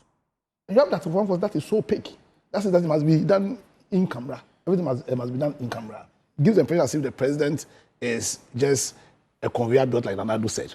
And we know that they can weaponize it the way our politicians are. They can weaponize this, find a petitioner to petition, then they will go through. So we need to look at this is true. Your chairman said that the EC as it is now is not fit for purpose. That's the exact progress we're making. That's the exact progress. So for the avoidance of doubt, yes, I want to read for you what the NDC promised the judiciary. You see, we're clear what the NDC promised. No, he went to the very grey area by saying that Prof. That we promised that we're going to remove. We've already tidied that up. We've sanitized it. Stick with what your chairman says that the EC is not fit for purpose. Why are you putting me on the line for the chairman's position? For the records. But do you think? I mean, do you think that the EC is fit for purpose now? The EC? Yes. I don't have the power or the capacity to remove anything. But you're a citizen. No, of course. I agree. I want to, no. What's your assessment? What's your opinion? My assessment What's your opinion? Of what? What's your opinion? Are you excited with the EC position right now? Are you excited? Are you okay? No, I moderate. So I won't ask questions. So that's fine. So there is at no point has the NDC or the government issued any public notice to shop for whatever for the removal of the Electoral Commissioner. Yes, indeed, in opposition and even in government, some individuals, and anytime they speak, they say, oh, in my individual capacity, how I see it, it has never been a party's position. Otherwise, then we should have put it in the State of the Nation's address or the budget to say that we're going to remove EC. We didn't do any of those. But currently, have you heard anything in your government that the petitions that came in March? The law is the law. If a petition comes in, we'll follow through the process of looking at evaluating the concerns of whoever wrote the petition. And if it is something that, there are well-meaning Ghanaians who sit on this. But you know that the law is such that it's predictable. Yeah. So on the face of it, you can see. An electoral commissioner has been removed in this country before. Ghana didn't die. So for me, when it comes up, let's go to the law will take its course. Let's go to Bingiri. Before, I need lawyer to help us with this. Lawyer, the Article 146 says that the committee should recommend to the president whether the CJ should be removed from office. Does the office extend to his or her presence on the bench of the Supreme Court? As to whether she still remains a judge. Someone yesterday asked me the same question. That's a very sharp question. I like to you because the CJ is both administrative head and professional. I think that she has been removed, in my opinion, is a move from the office. The bench, yes. Yeah, not from the bench. From CJ office. From the CJ office. Yes. I think as a Superior Court judge. That's what I think we need to interrogate it because because you see, so the Article 146 is removal of what's it called? Superior Court. And they make special provision for the CJ only because what's it called? Only because she's the head. And then in that 146, the person that does all the decisions is the CJ herself. So then the point is like, what happens if the CJ herself then commits the misconduct, which would have necessitated, if she was not CJ, would have necessitated her removal also as a Superior Court judge. And so if she's done a misconduct, because the offense is the same for whether you're a CJ or whether you're a justice of the Superior Court. Do you understand? So if you are removed, she's not just being removed as CJ. She's being removed as a court from the Superior Court of Ghana. And so once she's removed, in my opinion... It is. So especially if you look at how the person is even appointed, the process. The process, yeah. The journey to becoming the CJ, it nearly amounts to your removal from the bench. Yeah. Yesterday we had this... He threw this question to the lawyers, and I'm glad that you were here because you're here today because he's been wondering, shouldn't not just be the fact that the administrative position as a CJ so that she still remains as a judge?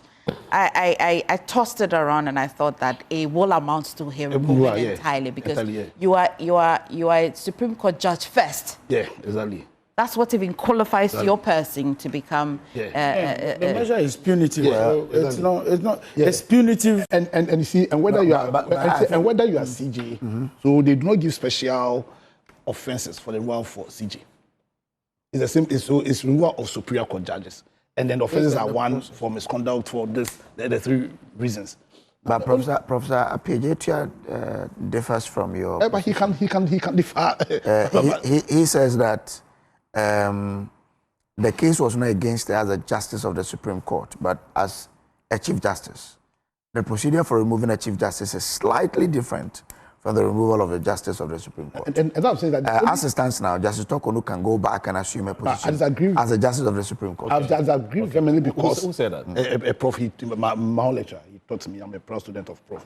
But I disagree vehemently with your lecturer? With my own lecturer. Fantastic lecturer. Okay. Fantastic lecturer. Because the only difference in the procedure is as a result of a desire not to breach the principle of natural justice. Because when you read Article 146, it's not the procedures. It's not the president. It's not the president who determines the prima facie case. It's the CJ. Now the CJ, one of the reasons why in the case of a CJ, it has to be the president is for reasons of what's it called? Natural justice. But at the end of the day, if the intent of the framers of the Constitution was just to remove it as CJ, as the administrative head, then there would have been special reasons for removal, different from the other justices. But if you are Article 146, it's the same what's it called? Grounds. The same grounds. Is the only difference is because she is CJ, there's the president that determines the prima facie case and all those issues. Interesting. Interesting conversation. Quite an interesting discussion between legal brains. Yeah. That will come up. I feel if you're vice chancellor and for some other reasons you are removed, just administrative. You also come back to classroom. To lecture. Yes. There's no prima facie case there. It can happen, but I'm saying that it's a different conversation. Yeah, someone asked me that question yesterday. I could not. This is jurisprudence, right? Yeah. This is a topic under jurisprudence. Okay, so if a president, okay, let's go to Bin Yuri. Yes, let's go to Bin Yuri. So we're in this country, and it started with just 1, 2, 3, and we've been counting. A good number of persons have lost their lives. And what's even more disheartening is that we have over 13 persons seeking refuge in Côte d'Ivoire. I would not even think in my mind that we can get to this point where yesterday in the news, we saw tents, we saw that where the NADMO is providing some sort of release for them, the people of Côte d'Ivoire as well, accepting them and making sure that they are okay. Yesterday, as of the point of this case, I'll just give you a background that there is an apostle who is seeking to broker peace between the traditional leaders of these groups who are fighting over this land, as a story has been reported widely. But we have 13,253 Ghanaians seeking refuge in Côte d'Ivoire, Prof. We don't need to ignore this story. It started calmly, but now it's taking a different turn. To wake up in the morning to see Ghanaians seeking refuge in another country, Côte d'Ivoire, not any other country. If you had told me US, UK, who will agree, at least for better lives. But this is Côte d'Ivoire. We should not ignore the production capacity of these young people. Check the age bracket of those who are seeking refuge. Apart from the kids and the elderly, we have a chunk of them who are youth, good age. So what happened to production to our country? Already, we are depending on other countries for support in terms of goods and services. But this is a period where productions, are enhanced.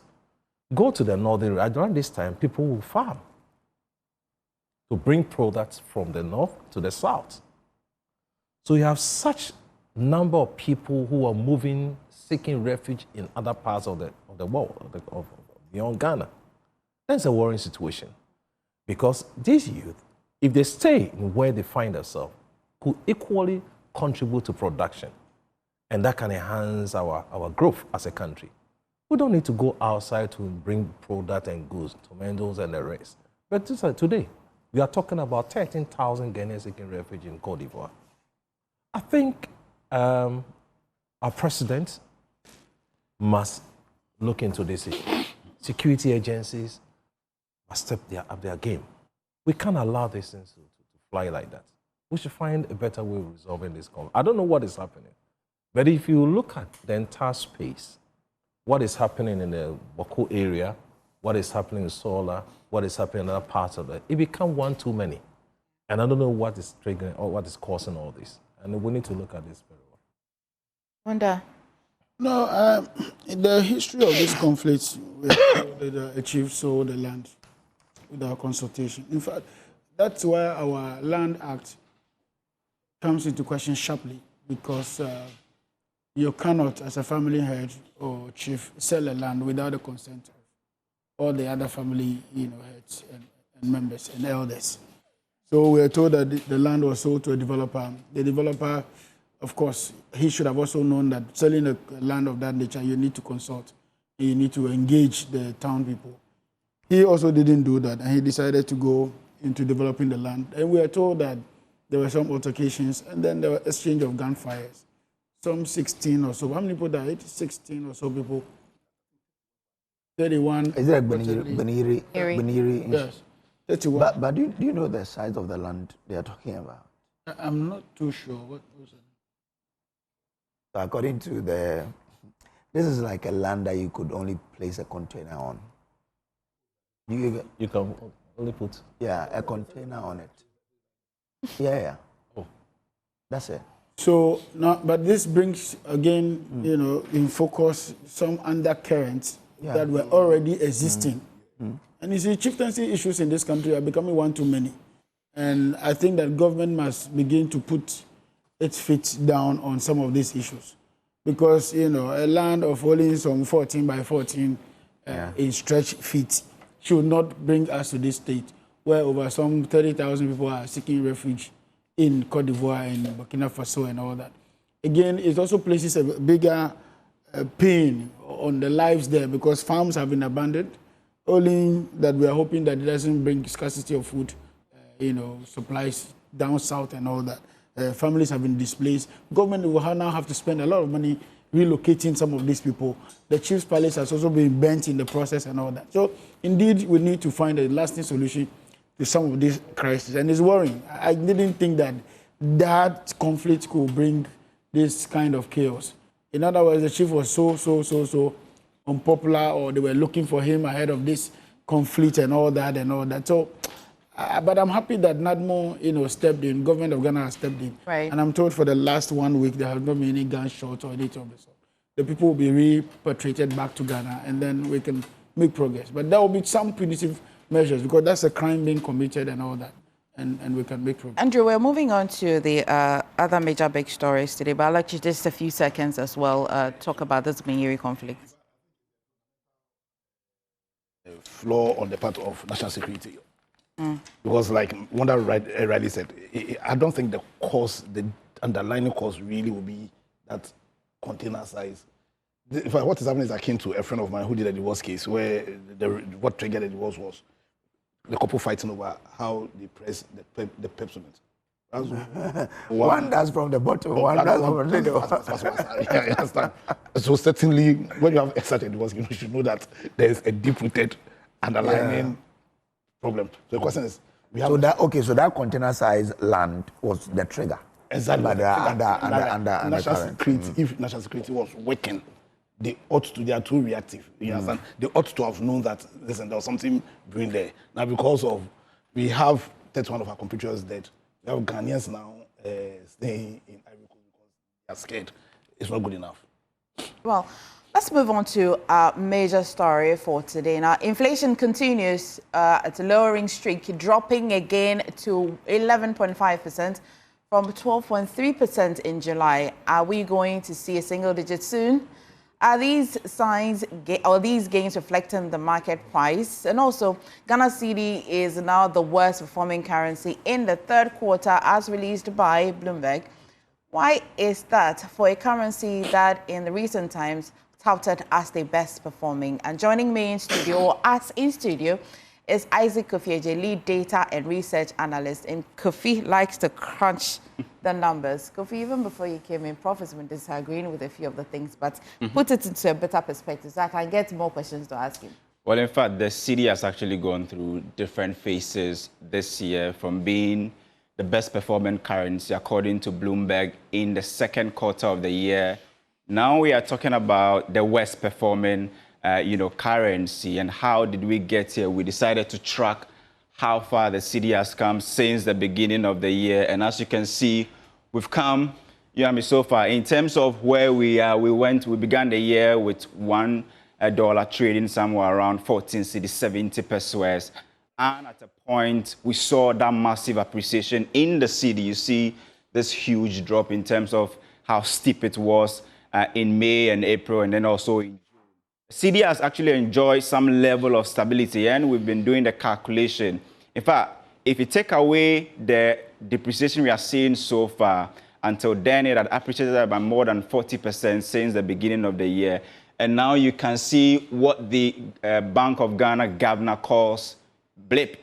And many have said that this can't be a blip because it's been continuing for some time. And many have said that, well, usually you say that external factors are not favorable, and that is why you can have some pressures on the cedi. But this time around, almost all the external factors are in our favor. Gold prices are rising, which is good for the Gold Board initiative. You see in the U.S. as well, the Fed is about to cut monetary policy rate. That could ease, the pressure on the dollar. Donald Trump himself has been in some sort of, independent or autonomy fight with the Fed board, Jerome Powell, which hasn't really been, good for the dollar, looking at its, index on the global market. So many will say that, well, looking at the external side, things look stable. And we know that the fight between Israel and Iran is also down, and Russia and Ukraine, though still elevated, but it's still looking good when you look at it on the external side. Then people are saying that, well, if you have external side being so good, it means that there is something wrong with the economy internally. So what did we do? We decided to check the performance of the cedi in the last month. In the last 1 month, how has it performed? You can see the stepwise movement, and majority of the story has come from depreciation. And according to Bloomberg, the reason why the Ghana cedi is currently the worst performing currency is because it depreciated by some 13% in the third quarter of the year. It could be that in the fourth quarter, maybe we might see some sort of respite, and it could actually get back that position of being the best performing currency. But let's try and understand how the cedi behave in every year. What we've done is to track how the cedi has behaved in the last 10 years or the last decade. And what we know is that in terms of the first quarter, this is where we have some level of uncertainty, right? So between January and March, the cedi goes through a lot of uncertainty because we are coming from a new year. People aren't so sure about how the economy or that fiscal year will go. So a lot of uncertainties in the first quarter. Then when you get to the second quarter, when things begin to stabilize, the cedi gains some sort of stability and sometimes appreciation. That was the point. The second quarter, that was the point that we got that best performing currency tag in 2025. Then in the third quarter is where you have the pressure because people are looking at the festive season. They want to import ahead of time, and I'll show you the import data. This is where pressure comes, and this is the point where we are currently. We are almost getting to the end of the third quarter because we are in the 5th day of September. We should start the fourth quarter in October. So this is where pressure usually mounts on the cedi, and we have seen that the pressure currently that we are seeing is not coming from the external side. It's more internal. Why? Because there's something that I'll show you very soon. But many have said that, well, do not be afraid because in the fourth quarter, you can see some sort of lifeline. And we are currently doing this analysis between the band that the president gave that he believes he's spoken to the finance minister. He's also speaking to the Bank of Ghana governor, and they have told him that the cedi's natural level is between 10 to 12. And so this is what the president told us. He was worried, like many Ghanaians were, when the city was appreciating. Maybe it was good news, but he really wanted to understand the true level. He asked the people who matter, and they told him that it's between 10 and 12. What have you been seeing so far? In fact, this year, if you look at the strength of the city, its best level came in June of 2025. Again, in the second quarter. June of 2025 is when the city saw its best level, $1 selling somewhere at 10 cedi 23 pesos. I mean, if you look at it on the Bank of Ghana rate, so the blue is the Bank of Ghana rate, and red is what you see on the commercial, sometimes what people call the black market. So Bank of Ghana, even when the city was performing, had its best level, 10 cedis 23 pesos to the dollar. In the black market, you could get it somewhere around 11 cedis 98 pesos. Then we came to the worst level of the city this year. It's not this time, but rather it occurred somewhere in February of 2025. Some few days after the president was sworn in, the city witnessed its worst level in the year, where it was trading somewhere around 15 cedis 55 pesos according to the BOG's interbank data. And if you go to the black market around that time, it was trading 16 cedis 65 pesos.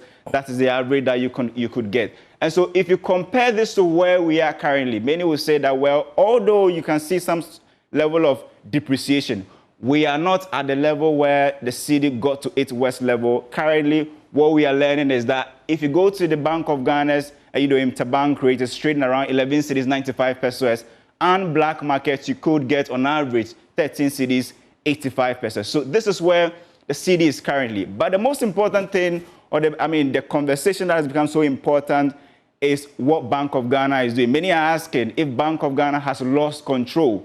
And this will explain to you why we are at the level where we are, and why many have said that this is coming from internal. Because currently, import bills are rising. People are importing ahead of the festive season.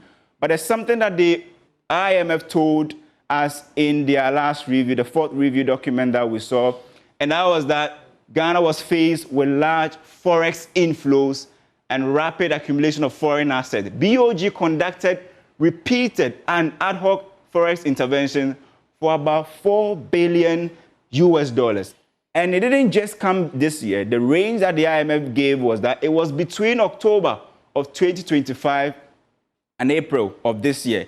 And according to them, this was the reason why, one of the reasons, or significant reason why we saw that appreciation in the second quarter of 2025. So the IMF gave that range, that the injections or the pumping of dollars in the system didn't start now, but it started between October 2024 and April of 2025.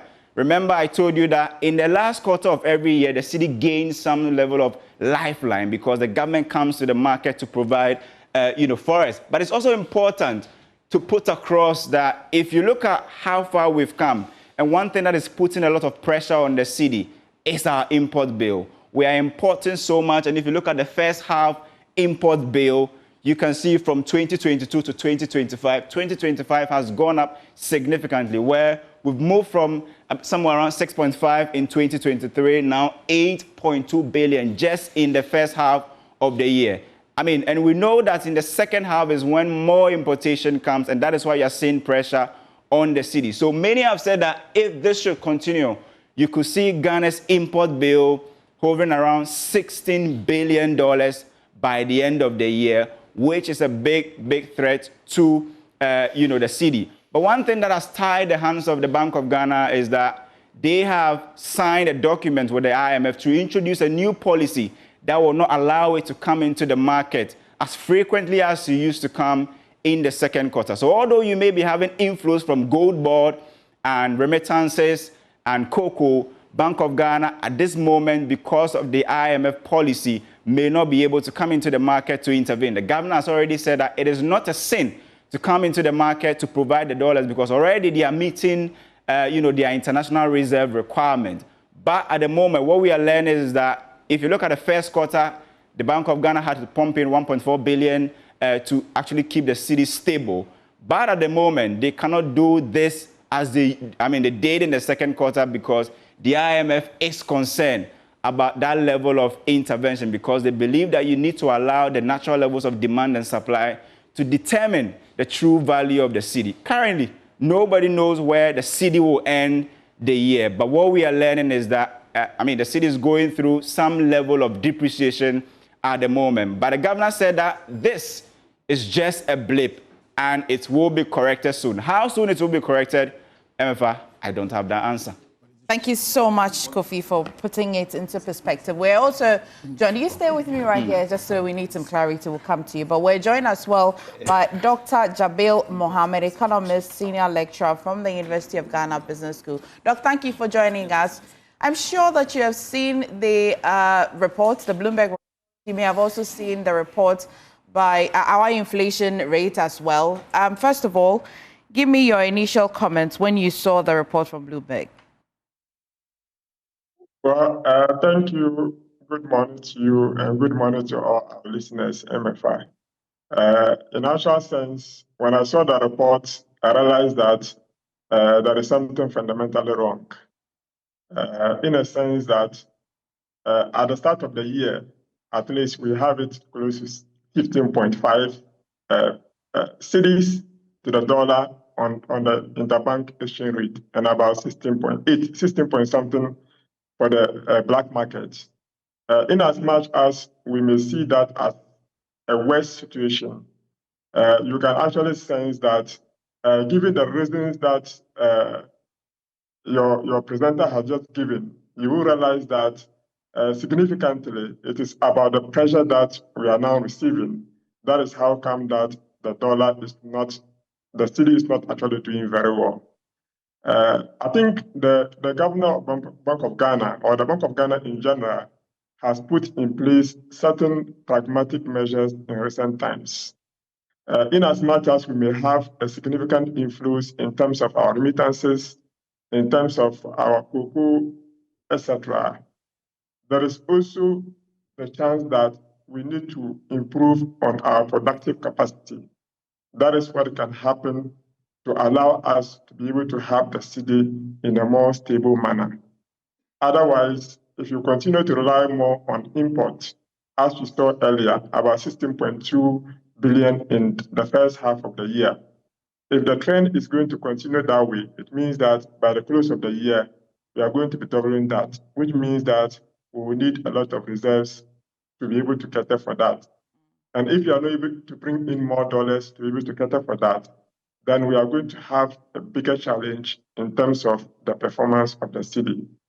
So it's the performance in the last 1 month, about 13.4% loss in the cedi value, as against its performance in the other quarter, about 40% of appreciation, which means that at least we have about 22 or so percent still outstanding in terms of the value is appreciated against the last time. We still have that value outstanding.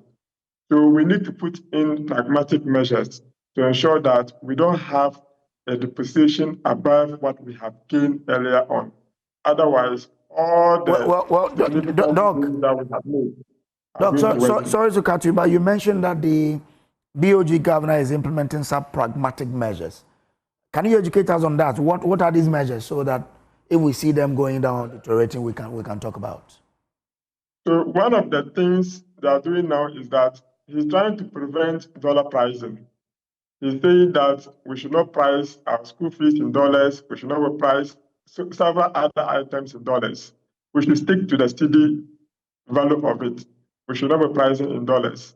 And you recall that most of the international schools in Ghana price in dollars, and even in mortgage facilities, or even in the pricing of houses, people price them in dollars. Even lands, etc., they are priced in dollars.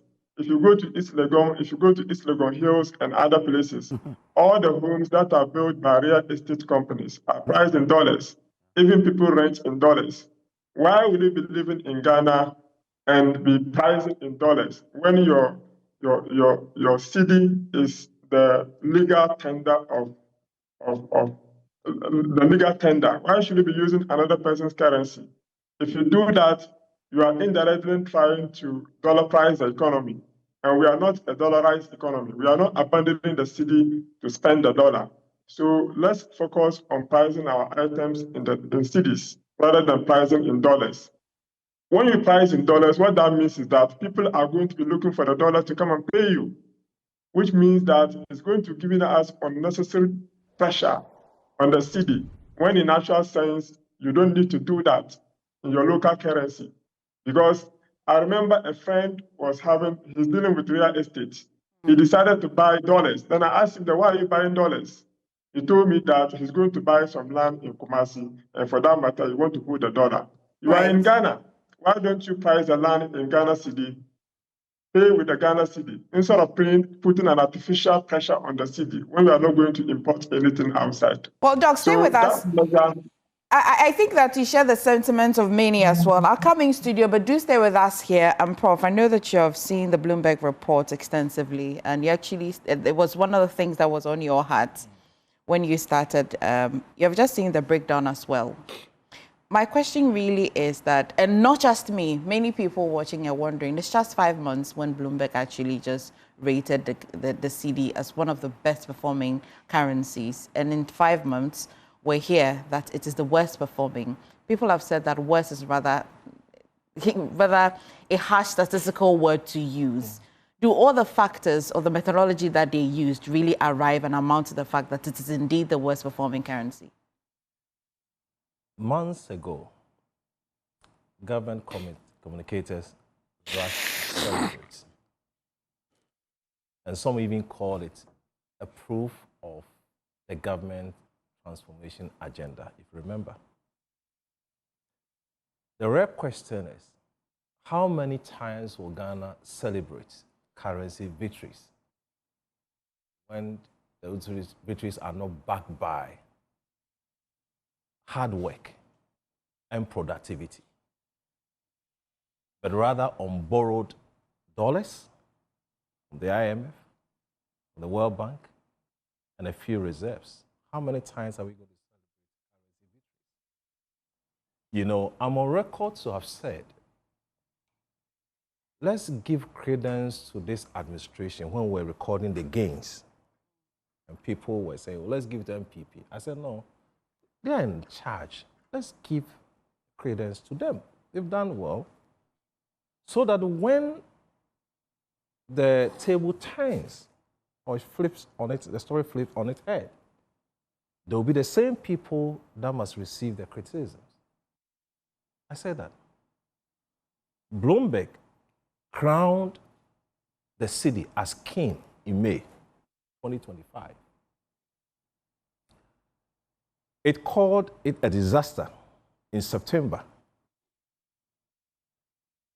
This is not coincidence. The truth is, Ghana exports raw commodities in a form of gold, cocoa, timber, and import everything else. All right? We propped the dollar, the cedi, by the borrowed funds from the IMF and the rest. That's what we do. This kind of confidence is not built on productivity. It's rented. And rent will always expire. And that's what we are seeing today. Whenever we ignore reforms and we turn reforms aside and we celebrate victories, this is what happens. The country, this administration, had a lot of reforms in terms of policies. We are yet to see implementation of one. Ajumara, 24-hour economy. That will turn the story around. Increase productivity. Reduce the import dependency. We have not done that. I was happy people were talking about interventions of the BOG. What intervention? It was the same institution that told the government that the real value of the cedi must be 10 to 12. IRPP critique and said, no, the BOG having a lot of intervention in the system. Per our analysis, we calculate about 4.4 billion in terms of dollars injection into the system. IMF confirmed 4 billion. We had come out earlier on to have stated that. We're chastised. Now, it took external factor, external agency to tell you, look, reduce your intervention. And I saw one of your news outlets that VOG said, now we have reduced our intervention. So was it true? The same institution advising the government, the city is supposed to be around this range. What are we talking about? My point is that policy reforms are not optional for this administration if we want to take control of the dollar. It's the only way we can stabilize the dollar. It's the report, the Bloomberg report suggests that the high demand for the dollar and the Bank of Ghana's continuous inability to supply it for importers or exporters. But now they cannot do what they used to do in terms of the interventions. And remember, around this period, and I was happy what the research guy said, from September or from August down, that is where there will be a demand for the dollar will go up because people will have to bring products from outside for Christmas festivities. What will happen to the dollar? But Prof, when does it shift from government interventions to pressure by virtue of importation? Because we're told of the impact of the gold board in stabilizing the city. The gold board hasn't gone away, it's still there. So when does it shift from being a government-induced appreciation to an import-driven depreciation? The gold board is still there, operating. Mm-hmm. Are they getting the gold to buy now? Yes, we're told, by the records. Which rate? Having to heard people are not happy with the rate they are giving to. Oh, I've heard so. Good. Mm-hmm. So, in effect, what will happen? Smuggling. There'll be a smuggle. Because in the market, they have a price. The gold board says, I'll buy at this price for you. Naturally, people will find a way of moving away to get the black market to sell. That's what happened. No, but so my what I want to say interventions. I don't expect, of course, naturally, BOG, sometimes they do intervene, but not to this level. What we are saying is that we have opportunity as a country to enhance our production, add value to whatever we send outside. Fed wants to cut their rate. If they decide otherwise, there will be repatriation. There will be huge issues. So we should not rush in celebrating currency victories. I mean, who does that? Focus on your reforms. Interventions. When you say interventions, my issue is that boost export, add value to whatever. Gold boards is not existing only to buy and sell. They are to establish refineries and add value to the gold. Have they done that? Oh, they are just about some few months in office. It takes no, some time, when you say some few months, that's where I have a problem. Okay. When they were having the successes, who told them they had a few months? Okay. They were celebrating. The refinery. Yes. But even so, Prof, you have also said that even those successes were artificial. I said that. But that can... records have said, yes, if they want to give it to them. But my point is that beyond the optics, beyond the celebration, please focus on your reform policies. That is the only time we can add value to what we are doing. We export things in a raw state. The timber, the cocoa. Why can't you add value to those ones? We import everything else. What should we do? You see, when a government spends 6 months in office and it performs well, it gives a signal that the rest of the years will be good. So let's sustain the momentum. Where we've got into, we have no option. This 24-hour economy, we cannot keep that policy in a room again. It must come out. It's been in the room for long. It must be unleashed there. Adjournment must be unleashed to save the situation for our country. The 24-hour economy. We should not be rushing celebrating currency victories. I mean, who does it? Wonder, Prof cites the 24-hour economy, but we're also aware that the amount of money needed for that policy, the implementation of that policy is quite huge, and the funds that they have made available, they have said, experts have said, is woefully inadequate to be able to start off or implement that policy. This policy that Prof is pointing out, and do you even agree? How do you feel about Bloomberg's rating? I think the ratings have been with us for many, many years now. It's not for me, it doesn't mean anything. All it means is that Ghana as a country, we need to focus on what we're doing. When Bloomberg said that we had made intervention, we had done what? We were the best performing currencies. It was all over the news. They've said another one. It would still be all over the news. But the government is focused on doing what they are doing. In any case, are too much in a hurry to discredit.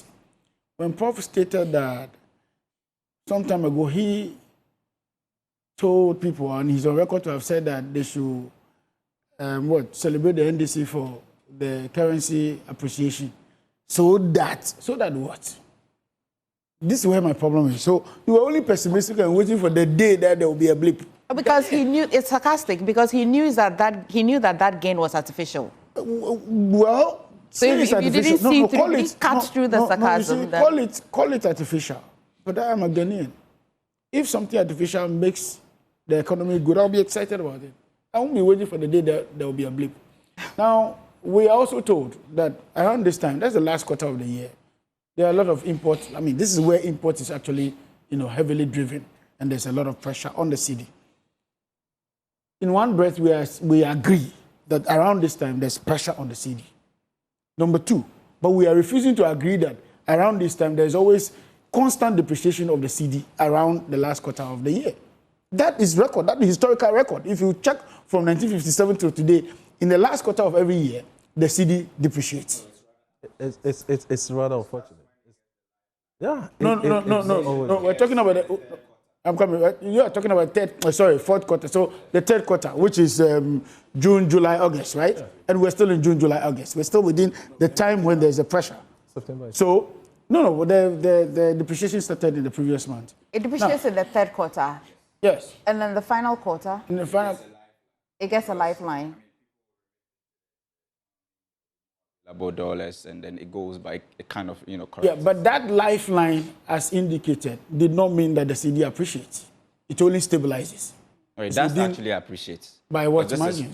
If you check the last 5 years, yes, majority of the appreciation we've seen have all occurred in the fourth quarter. Especially looking at the fact that in the fourth quarter, the Bank of Ghana injects more dollars. So, for instance, in the last quarter of 2024. The bank injected $2 billion in the system to keep, So despite business owners wanting more dollar to import in that quarter of the year, the Bank of Ghana injects so much that you do not feel the depreciation. Exactly, in the fourth quarter.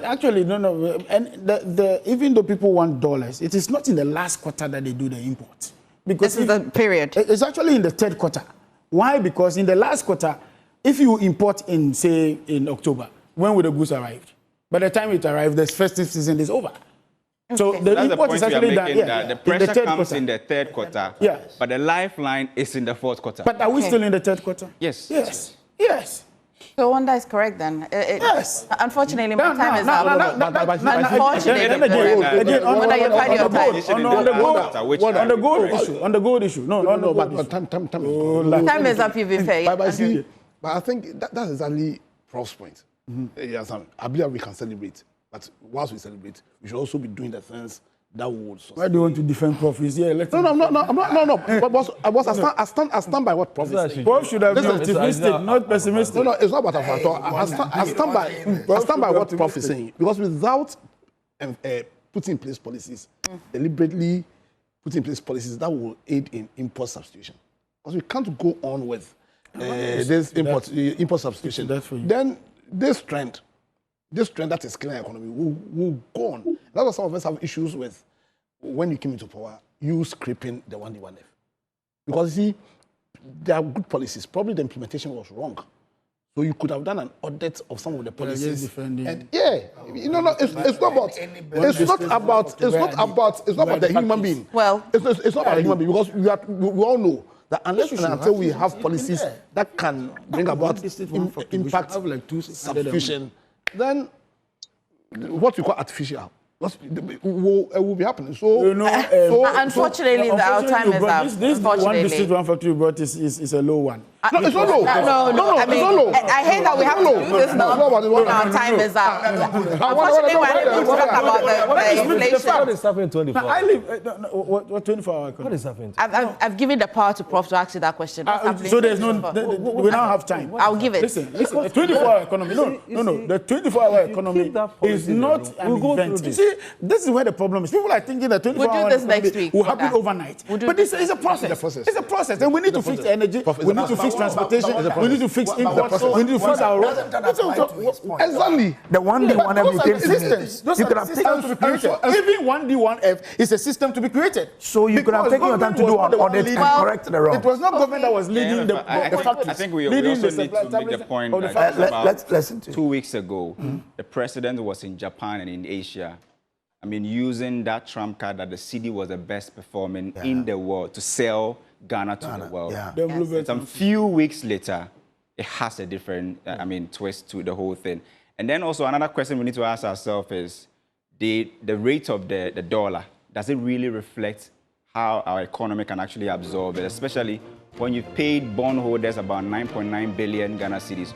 What would they use that money for? If they can't buy T-bills because the rates are low, they will definitely go and chase after the less dollars in the system. So that's another conversation that maybe we need to have another time. Kofi, you're amazing. Prof, unfortunately, our time is up. I better get 30 seconds, please. To avoid the brief glory we're enjoying, as against long-term humiliation. Right. We have to be careful. Right. Thank you for joining us on our big stories, both big stories and the news review. Prof. Isaac Boadi, Dean Faculty of Accounting and Finance. You find him at the University of Professional Studies. Wanda Madilo, such a wonderful man this morning. Development analyst and member NDC Communications, was wonderfully stubborn this morning. Andrew Apia Dankwa, lawyer and spokesperson, Movement for Change. And as well, we had Dr. Jabil Mohammed, Economics Senior Lecturer at University of Ghana. Doc, thank you so much. I was unable to come to you, but this is definitely a report that we shall revisit, definitely. Thank you, but do stay this more on the show.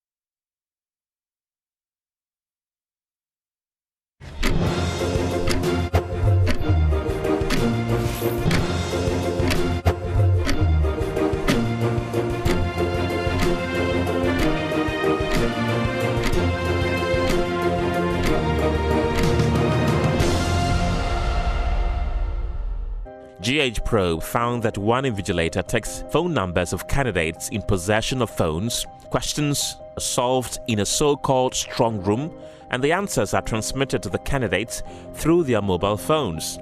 They copy and pass their phones on to colleagues who have no phones.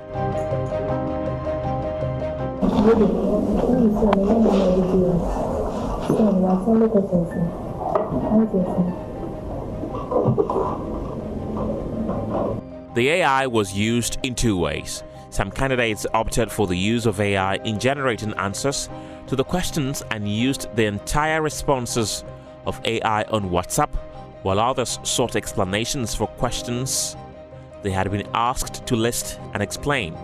This second group thus demanded further help as answers invigilators had transmitted to them lacked the explanations. Some invigilators even joined the candidates in the AI search. In the past few years, we decided that henceforth anybody found with a phone in the examination hall would have their entire results cancelled. Because the phone is, for us, as far as examinations are concerned, a gadget that has a storage facility with which you can access information from any quarter. So phones are simply a no-go area as far as our examinations are concerned. Some candidates brought books into the exams hall from which they copied their answers for the BECE questions. Certainly, talk about the coordinated form of it. I think that with the involvement of all these personnel who I would say should have been helping us were rather being against us. Certainly there was something grave that went wrong in the course of the examination, yeah. Despite all the malpractices that happened in both centers investigated, they successfully evaded being caught by both WAEC external invigilators and officials of National Intelligence Bureau who visited the centers. No arrests were made. Why?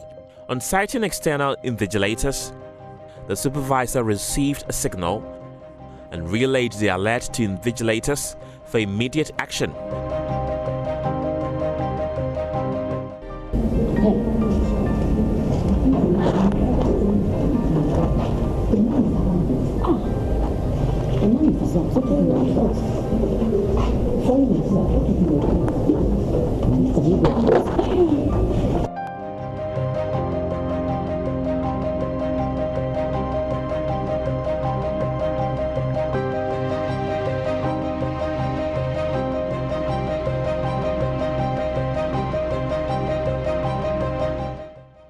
Teachers and head teachers of participating schools were seen at the exam centers before, during, and after every paper, interacting with invigilators and supervisors and actively making efforts to compromise them financially in exchange of assistance to the candidates.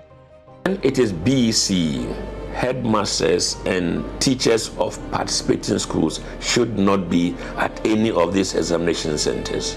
Derby Avenue Center had 2 CISOs visiting the center in the course of the examination. One of the CISOs actively distributed printed answers to the candidates. CISOs were aware of the invasion of the centers by the teaching staff and, in some instances, were seen interacting with them while exams were ongoing. Mr. Kofi, Executive Director of Africa Education Watch, a non-profit education policy research and advocacy organization, believes that the categories of people selected to supervise the examination have vested interest in the pass rates. Hence, assigning them to supervise the examination is putting them in a conflicting situation.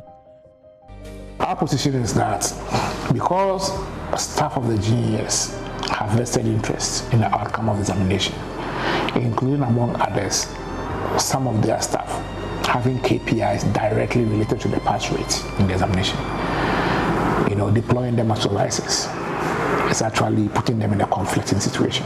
We at Edward believe that a head teacher should not be allowed to supervise an examination in their school. And we also believe that even at the Judicial Education Office, we can't call them supervisors. Because if a head teacher cannot supervise an examination in their school, okay, I don't see why the CISO can supervise.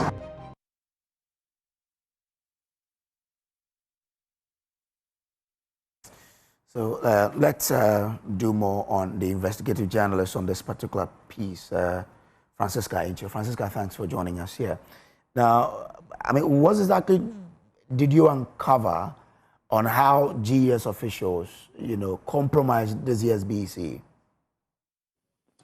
Okay, so I found during this investigation that surprisingly, the GES officials who are supposed to police the exams and make sure that the rules set out by WAEC are strictly obeyed they were the ones that actually took part in breaking all the rules. This wasn't a situation of some children sneaking and cheating in examination hall. No, it was a situation of GES staff rather aiding the cheating and initiating the cheating for the candidates to benefit. Now, one of the biggest shocks of this work you did was that they were collecting 60 cedis. Was it per day? Yes, daily. So we investigated. No, let me hear you.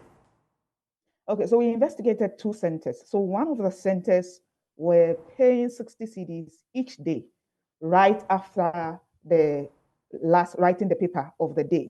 They just fold the 60 cedis into pieces of papers and then hand them over to invigilators. And then the second center, they were not doing it daily. They gave a bulk amount of 400 cedis in the course of the examination. And these 400 cedis, when you break it down into the 5 days, their center enjoyed 80 cedis daily compared to the other center that shared 60 cedis daily. But I know that in the exam hall, you don't have to enter with your mobile phone.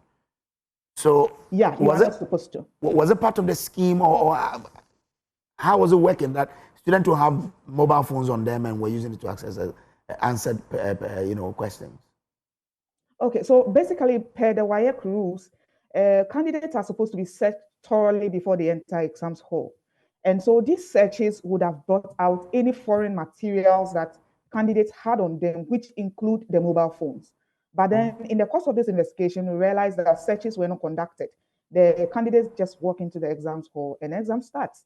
And then they had these phones on them, which clearly were sanctioned, because the phones were used not only by the candidates, but were also used by invigilators to transmit answers to the candidates. How widespread was this? Well, in one of the centers, the mobile phones wasn't really widespread among children, the candidates. But then in one center, which is the Debbie Avenue Center, the mobile phone was very widespread. You could have at least 10 phones in one exams hall. Now, we know GES and WAEC, we've also seen them cancelling papers and even instituting some punitive measures against candidates and schools. But we find your work and what you found to be happening in plain sight. How did they then, get this done at the blind side of WAEC and even national security monitors who were there? Okay, so our findings show that this whole thing was very coordinated and is institutionalized. Okay. And so staff of GES of various hierarchies that were working on this examination were working together. There were ones that were watching the gate and will alert the supervisor. The supervisor then relays the information to the invigilators. Then the invigilators relay to the candidates. Then the candidates make sure that whatever foreign materials they have on them go hidden before the WAEC invigilators arrive. So it's not like WAEC invigilators didn't come. Many people visited these exam centers. But by the time you climb upstairs to the exams rooms, everything has been hidden, which is coordinated by the staff of GES who were working in these centers. Now, I would want to ask you about what this makes for our educational system, but wrap that up or give me that answer about what this makes for the educational institution, and then also tell us when this documentary is airing. Okay, so to me, what this means for the education sector of Ghana is the fact that we miss out on the opportunity to know what the strengths of children are, where they are lacking, and what resources are supposed to be provided for them to be able to strengthen their weaknesses. And then it lets teachers relax. You don't really need to prepare the candidates for the exams because you know that you are going to give them the answers anyway. You know they'll pass anyway, even if you do not teach them.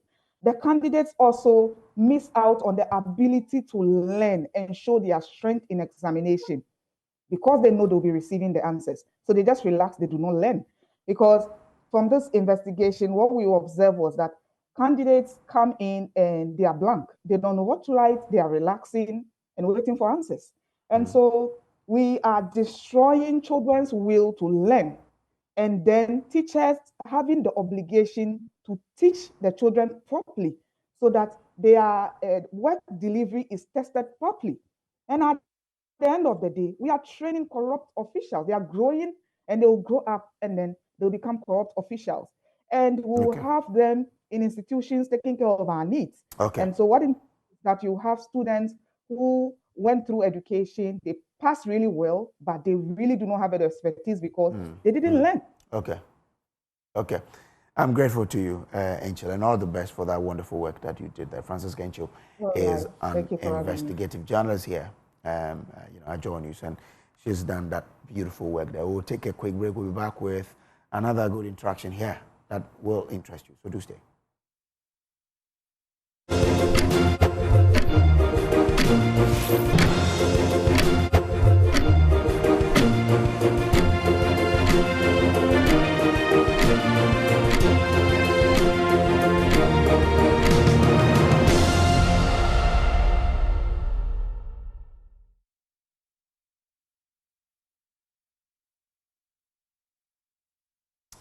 All right, welcome back to the AM show. Let's do more here. And, in this day and age, we've been talking about carbon credit and also the damage to the environment through pollution. But there are several organizations that are also doing well to make sure that they change that particular, direction that the world is heading towards. So there's this coalition that is planting 1,000 trees in Shire Hills, uniting businesses and also calling for climate action. And today we're here to talk to partners in that. Otema Irenchi is co-founder of Environ Hive. Otema, good morning. Good morning. Trust you're well. I am doing very well, thank you. All right. Otema, the way you speak, can you speak any Ghanaian language? Yes, I can. You can. I speak Tree. Tree. What's the saying? I mean, where? Boko. I was where? Yeah, Boko. Okay. We also have Michael Abe. He's CEO of Venture Capital Trust Fund. Hi, Mike. Good morning. Good morning. Trust you good? Very good. Okay. Good to be here. Okay, good to have you. Now, Otema, let me start with you. What motivated the coalition to do this? So think about the fact that we are going through a really challenging time in Ghana, and we worked with the Forestry Commission looking at their Tree for Life campaign, and that campaign says to plant 30 million trees. And so we thought bringing business and community together, we would be able to do our part, to contribute to that Tree for Life campaign. Okay. It's because of the pollution that we experience. Yes, now, right? pollution, deforestation. And so we wanted to be able to find concrete solutions. And you can do that in coalition. So we're in partnership with Venture Capital Trust, Impuntu Technologies, and Life Arena, and our Bunting Walks group to make it happen. Okay. So you've already started planting? We are planting on September 6th at Shire Hills. We've done a little bit of planting in Mampong and in Ibri. Okay. And how are those going? It's going well. So let me bring you, Michael. So what's your role as Venture Capital Trust Fund in this coalition? Great. So Environ is one of our partners on the sustainability conversations and platforms actions. And recently when they approached us that, hey, why don't we look at planting trees? We're like, come on, we've been intending this for this year. And also particularly when, of course, as an investment institution, the aim, the objective is to support businesses that are ESG compliant, businesses that are mindful of their operations, the effect of their operations, the impact of their operations on the environment. And so we wholeheartedly accepted to be part of this because we equally believe that economic progress, of course, goes hand in hand with sustainability. And you can't in any way have your business thriving without having an environment that is conserved, that is close to nature, and that anchors your business growth. So yours is about business sustainability and how environment plays a role in that. Precisely. And how are you driving your companies to be part of this process? Great. So, for instance, at our end, we invest in funds that support businesses. And one of the funds, for instance, we invest in is called Wangara, and that fund is only dedicated to sustainability projects. So businesses that are green conscious, businesses that are environmentally conscious, that look at the impact from that angle. And again, at Venture Capital Trust Fund, as part of our investment strategy or thesis, we have this whole policy on ESG, which means that there are metrics, there are indicators that we always think. And indeed, we engage in extensive monitoring to ensure that these businesses comply. We have a very interesting model, which is in Ashanti region, Piper Pretty, where they are into pig slaughtering, they add value, they even export the meat. Okay. And you'll be amazed how environmentally conscious they are. And it is because we are very much heavy on our ESG considerations as far as our investee companies are concerned. And for us, how more can we demonstrate this by being part of this campaign, planting 1,000 trees tomorrow and hoping to monitor their growth while we plant others as part of the entire Green Ghana Revolution campaign being spearheaded by His Excellency John Dramani Mahama, which was launched, of course, the Tree for Life campaign launched in March this year. So Otema, when he mentioned monitoring, then it brought to mind monetizing. Any intention to monetize the trees that you are planting?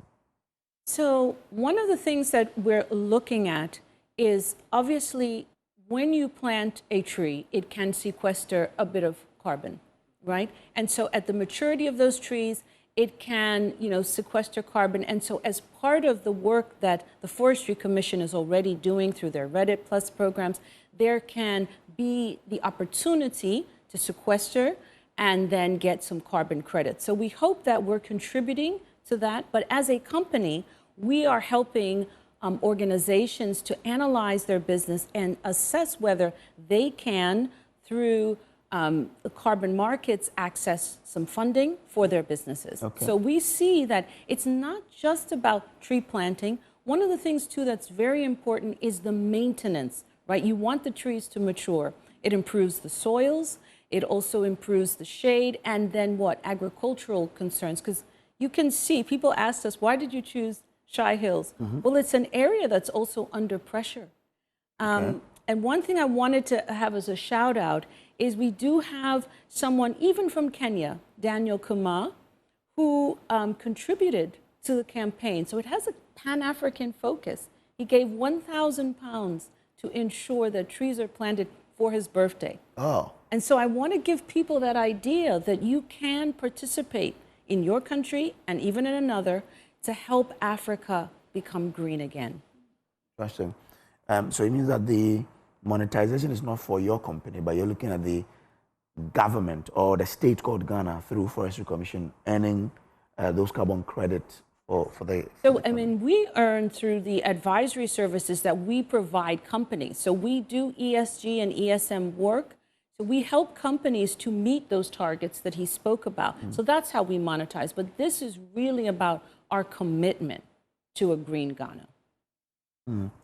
Okay, all right, grateful to you. So for you, Mike, what's your expectation of this project? So tomorrow we are planting 1,000 trees. The expectation is that we help reserve the Shy Hills, the ecosystem, and also enhance biodiversity. Again, we are looking at the social impact, which has to do with bringing these organizations together, bringing communities together, bringing young people together, instilling in them the vibe, the need to volunteer, particularly to protect and conserve nature. And so for us, the expectation is huge. And this is bringing everybody together under one roof for a shared cause, which is to protect our planet, protect our future. All right, we're wrapping up. Your last words. Yeah, so think about this is it's community and it's greening. Okay. And together we can be the change we want to see. Otema Yerenchi, co-founder of Environ Hive. Thank you for coming. Thank you. And to you, Michael Abe, CEO of Venture Capital Transfer. Thank you very much for coming through. This is still the AM show. We'll take a break here. We'll be back with more. Please do stay.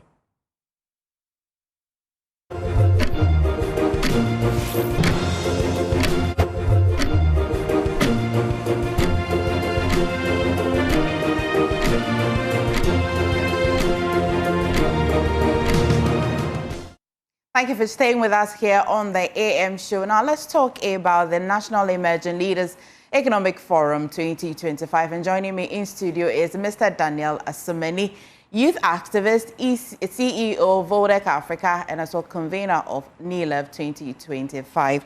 Mr. Asumani, thank you for joining us on the show this morning. You're welcome. Right, so I'm told that you are a convener of one of Ghana's largest youth forums. Is this correct? Yes, of course, that's true. Okay, and usually when you gather, what do you discuss usually? Okay, the National Emerging Leaders Economic Forum platform is a premier platform we've created for emerging leaders across the length and breadth of Ghana to gather to dialogue on national issues, how youth can contribute to the development of our economy as a country. It's also there to bring the youth together for possible networking opportunities and collaboration.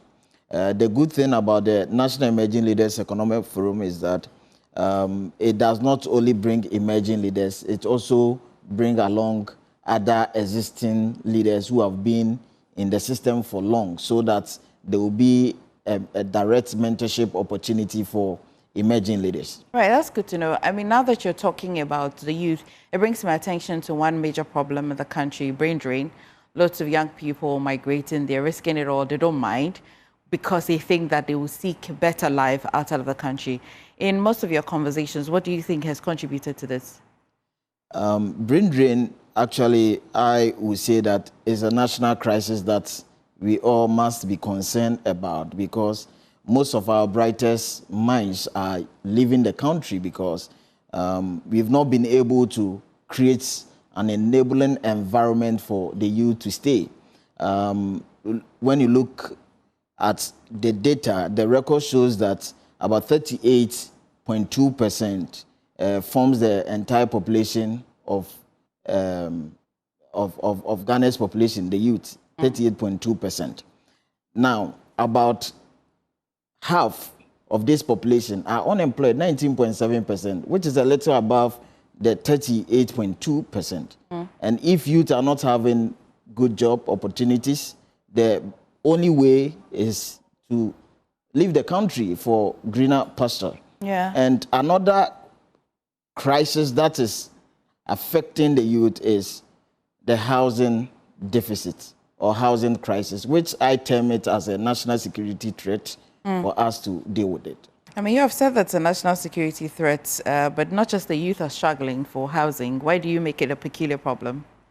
It's a problem because, let's take, for instance, a young professional who is working and earning like 5,000 cedis would definitely struggle to get a decent accommodation in our cities. Okay. Looking at other competing factors on that same amount, transportation, food, utilities, and all that. So when the youth, they look at all these things, they become fed up, and the only thing they think about is to leave the country.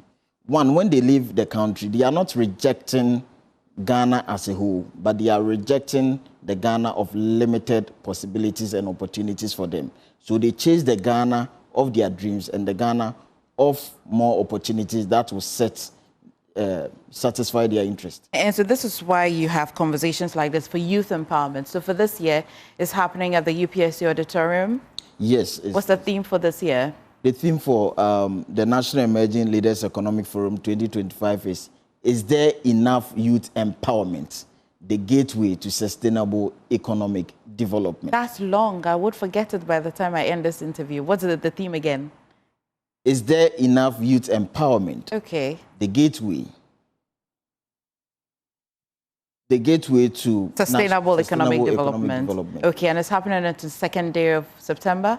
Yeah, 22nd day of September, which is a holiday. Okay. And a lot of youth are coming from all regions to participate in this event, and we are expecting about 5,000 emerging leaders across the country, where policy discussions will take place. We will contribute to national discourses and also share our desire, the things that we expect the government to be doing for the youth. Do you have to pay to be part of it? It's actually free. Okay, who's your guest speaker? Do you have anybody especially we should come listen to? We have rosters of speaker both in Ghana and overseas. We have Dr. Lawrence Tete, who is coming, Berima Sapon Achampon, the second is coming. The Ashanti Regional Minister, Dr. Frank Amwakuhine, will be there.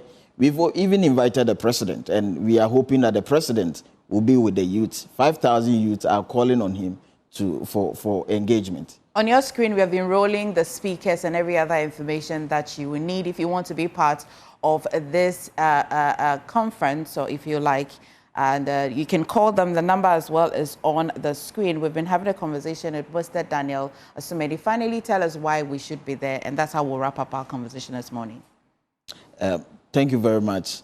Every youth who is looking forward to make an impact, cause a change in his community and in the country as a whole, should look forward to participate in the National Emerging Leaders Economic Forum, because it is a platform that will help you to learn, unlearn, and relearn. Above everything, the youth of our dispensation, we must focus on collaboration. And for you to collaborate, you have to link up with like-minded personalities. And the NILIF will give you the opportunity to meet other innovators, other contributors of the economy, so that you can find an equal grounds for collaboration, partnership, mentorship, and all that. Yes. Thank you so much, Mr. Daniel Asumedi, for bringing this very important program to our attention. Well, do stay. This is the AM show. There's really more on the show.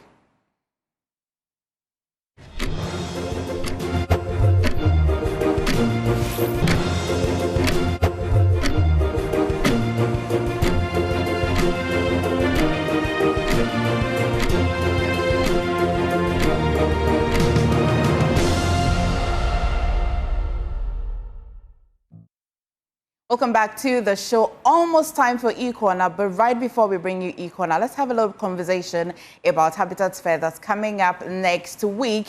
And joining us from Special Gardens, our friend Albert Kujo, Sales Manager, Special Gardens, as well Araba Yangson, Corporate Sales Manager, Special Gardens as well. And also our friends from DBS, Calvin George Bozaya, Group Sales and Marketing Manager, joining us to talk about some of the offerings, talk about their businesses as well. Ladies and gentlemen, thank you for joining me today in the studio. For having us. I will definitely start with Araba. I love that hair. I love it, love it, love it. Tell me about Special Gardens. Albert, you rather? Yeah, Albert, okay. Albert, so, as you said, my name is Albert, and this is my lovely colleague, Araba. Thank you for the opportunity. We work with Special Homes Company Limited. We are part of the sales team. And the product we are bringing on board is called Special Gardens. Okay. Excited to announce we are about 70% sold. So this is one of the last opportunities to own our last unit at the development. Special Gardens is a master planned, gated residential community situated in Oyarifa off the tree-lined N4 highway. Our brand is built on a foundation of integrity, innovation, and customer-centered solutions in the Ghana real estate sector. We understand purchasing a home is not just a financial decision, it's an emotional one as well. So we know people want to feel connected to whatever they are purchasing, and so we seek to offer products that represent that. We are trying to deliver developments that blend quality, affordability, and modern architecture and amenities. We've been in the industry for about 2 decades. 2 decades, yeah. Okay. So, but the Special Gardens is a new offering or what? Or it already existed as part of your initial business?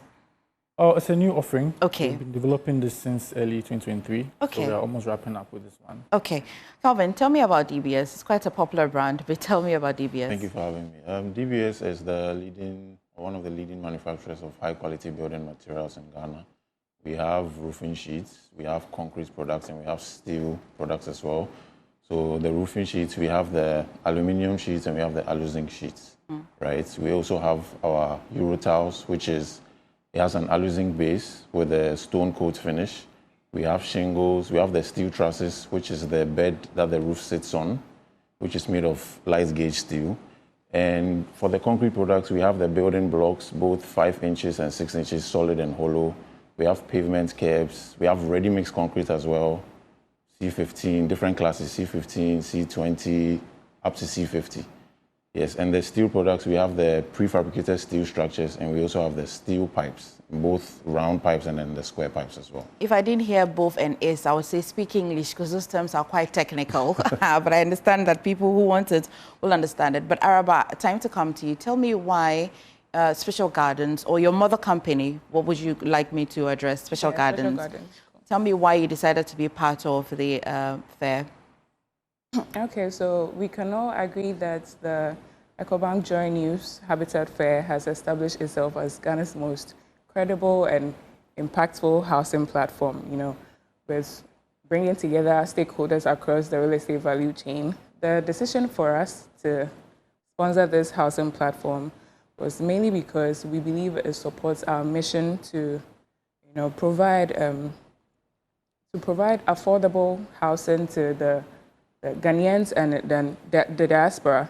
So the platform, we believe, allows us to connect and then engage directly with buyers, partners, industry professionals, and experts. And industry partners and professionals, whilst positioning Special Gardens as the benchmark for, you know, affordable yet modern housing. It's good to know that you're giving us affordable housing, still but quality, especially because the last person I had a conversation with said the housing deficit is one they describe as a national security threat. And so at least if Special Gardens is helping solve this problem, then we're happy to know. But DBS, I'll come to you. Why? I know that you've been with the EcoBank Joy Habitat Fair for a while now. Why do you keep coming? I think we all understand the importance of shelter. Right, and as you touched on earlier, the housing deficit is quite alarming. So we believe this is a good initiative, and I think that's why my brother and sister are both here. That's why we are all here. We are all here to, you know, help reduce this deficit. Right. Okay. That's good to know, Kelvin. Albert, I know that for the fair that's coming up, maybe before that or during that or post, do you have any special offerings? Anything? I like where the goodie is. Yeah. I like to bear the good news. At the fair, we'll be talking about Special Gardens, and we'll be introducing our new product called E-Towers. That's located in East Legon on the Lagos Avenue. Okay. And just for the fair, between now and October 15th, if you get in touch with us, we'll come and pick you up in an EV, electric vehicle. We'll come and pick you up at your office between Monday and Friday, and we'll take you to E-Towers. You see where it's located, and you see how we are doing so far. And yeah, and will we pay? No, it's totally honest. Yeah. We do EVs because we have EV charging stations at our development. Okay. So if you live with us, you have access to that for free. That's really cool. That's really cool. Well, now the bar is high. What are you offering us as well? Either the fair before or after? Okay, so all those that come to our stand are going to get discount vouchers. You can get up to 12%, and yes, and obviously we are basically bringing the river to the horse. Yes. So what you do is we are bringing all our materials there, so you get to see samples. And I think one thing that is very important is we are also going to educate people, because a lot of people, there's a notion that roofing is a one size fits all. But yes, so we'll have our professionals there who are also going to be there to educate people on the types of roofing depending on your area or where your building is. Okay, 12%. Yes. 12%. You cross your hat. 12%. Okay, Araba as well. I mean, for housing, it's quite a difficult conversation to want to have in a short period. And we won't let every information out so that we can tell them to come to the fair for every other information. But before that, how can people find you? You mentioned where you're located and all of that. Other relevant information. So we like to invite everyone to, come join us at the fair. They can, come visit our stand. They can come meet us and then get personalized support. So they can reach us through these numbers: 020-138-1234. 020-138-1234, and then our US number, which is +1 240 447 3042. Okay. And they can also follow our websites. They can check our websites out, which is www.specialhomeslimited.com. And then they can find us on our social media platforms. We're on Instagram, Facebook, and LinkedIn as Special Guardians. Okay. And you as well, Calvin, how can we reach you? Yes, so we have branches dotted all around the country. In Accra, we are at Spintex, right next to Papaye. We also have a branch at Sapeman, close to the China Mall. We have a branch in Takrady as well, and we have a branch in Tamale, and we're also in Kumasi. And they can call us on 0240 84 44 44. That's Accra. 0240 84 44 44. Kumasi 050 600 4141. And then Takrady 050 600 4242. We're also on all the social media platforms. We're on Facebook, Instagram, DBS Industries Limited. Thank you so much, Calvin. Thank you so much, Araba. Thank you so much, Albert. I look forward to that drive because I want to come and see that. We'll come and pick you. Oh, thank you. All right, please stay. E-Corner up next.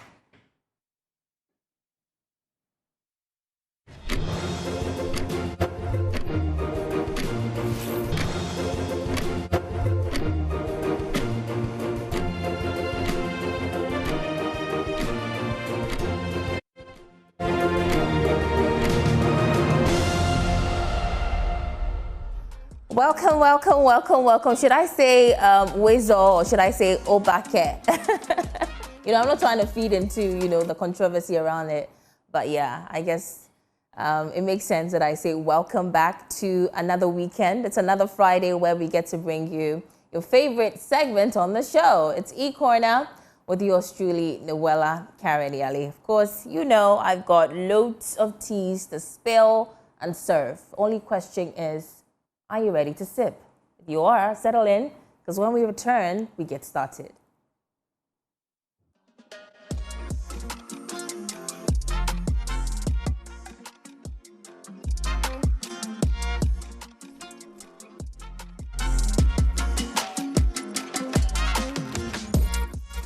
All right, so you're welcome back. And before I share with you the stories I have for you today, let me tell you about a masterclass session you cannot afford to miss this weekend. I'm talking about the 7th edition of the Joy FM Showbiz Round Table.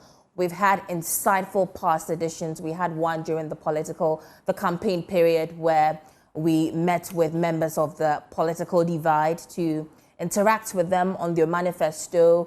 We've had loads of great sessions. I've forgotten some of them. But this particular one, we're tackling taxation in the creative economy. We're asking a simple yet powerful question.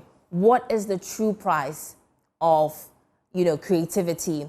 And that's because over the years, you'll agree with me when I say that our creatives, our musicians, our filmmakers, our fashion enthusiasts, content creators, digital entrepreneurs, they have worked tirelessly and hard to, shape Ghana's cultural identity as well as our global appeal as well. And they've done a great job, but in recent times, they have complained bitterly about how the GRA has been imposing heavy taxation on them. And according to them, it's impeding the growth of the industry. It's not making a lot of investment happen, a lot of competition in the industry also happen. Now, on the other side, however, there's the GRA, who has the core mandate of mobilizing resources for national development, right?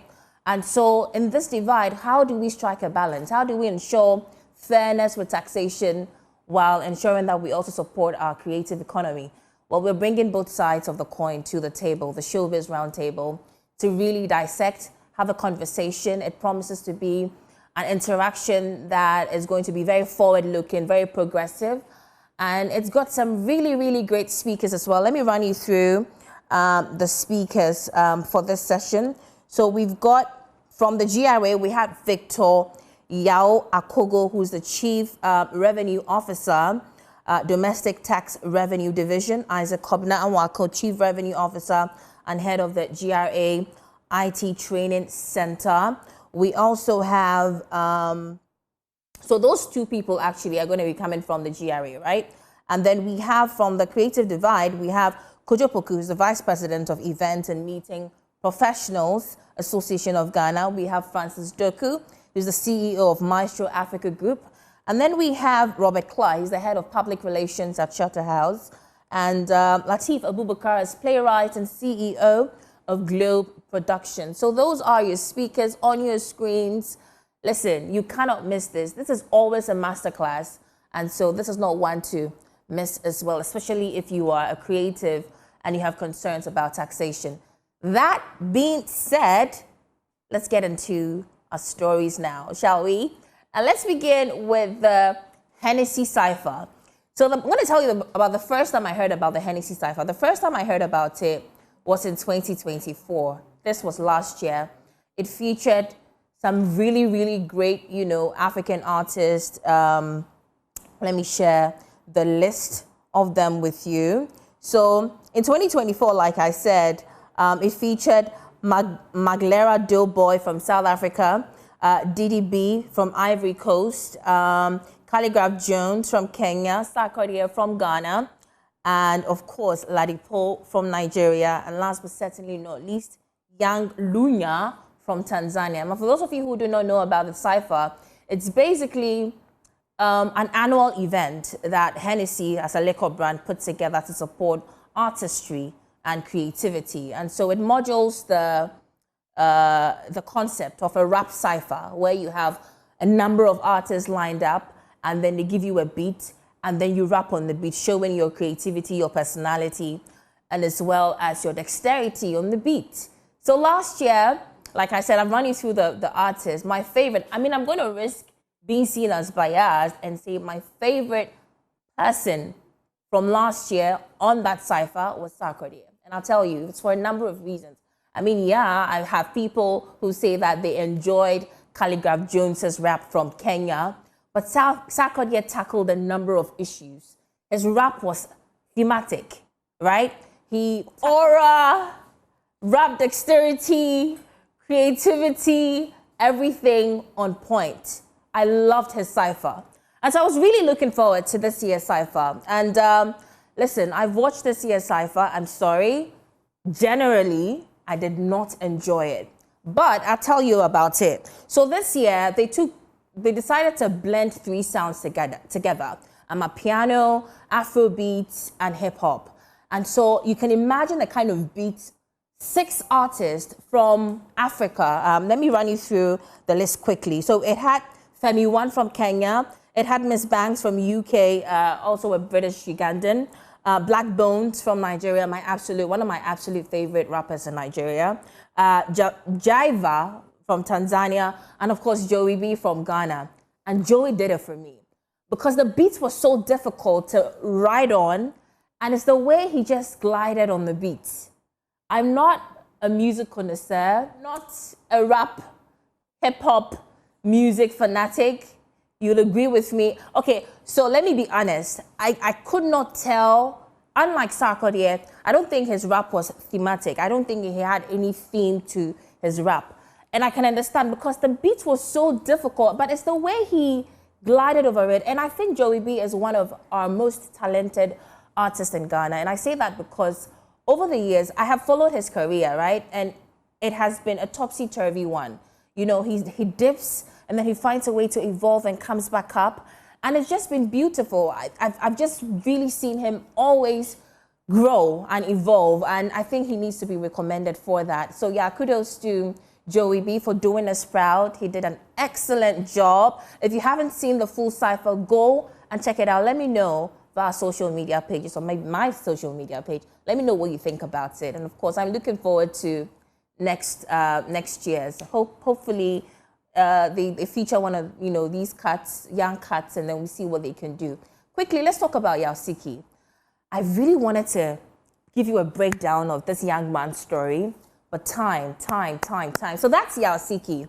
He is now an evangelist, but once upon a time, he was Ghana's hottest kid in terms of rap. Very, very talented. He debuted his rap career in the year 2011 with a song that became an instant hit, a street anthem. It's called Wopedodo. Here's an excerpt. Did you get that line? I don't think you got it. Let me say it again. Obi saneda peneda onjina mamfam manawayaka. I mean, that line is crazy. Anyway, so that was Yaosiki. So he enjoyed, after the release of this song, he enjoyed success, airplay, collaborations, performances, you name it. And then in 2013, his life took a drastic turn. He was involved in a near-fatal accident on the Tema motorway. It's the reason why I'm never at peace when I'm on that road. Like, I'm never at peace.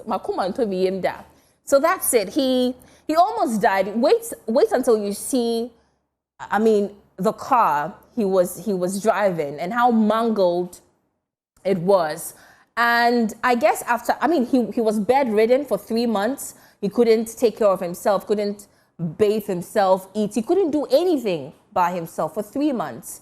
And I guess during that moment, his road to recovery, he had a spiritual awakening and decided to, you know, rethink his decisions in life, including the fact that he was doing secular music. And so he renounced his musicianship, if there's any word like that, and decided to follow Christ. And he became an evangelist, started preaching, sharing his life stories, telling people about how they should, you know, repent, using his life story, his struggles with alcoholism, drugs, prostitution, a whole lot of stuff. I wanted to play you excerpts of his preaching, but to cut the long story short, like I said, he renounced his music career, and fans were not happy with it. They thought he was so talented, and we had lost such great talent to the white side, the God side.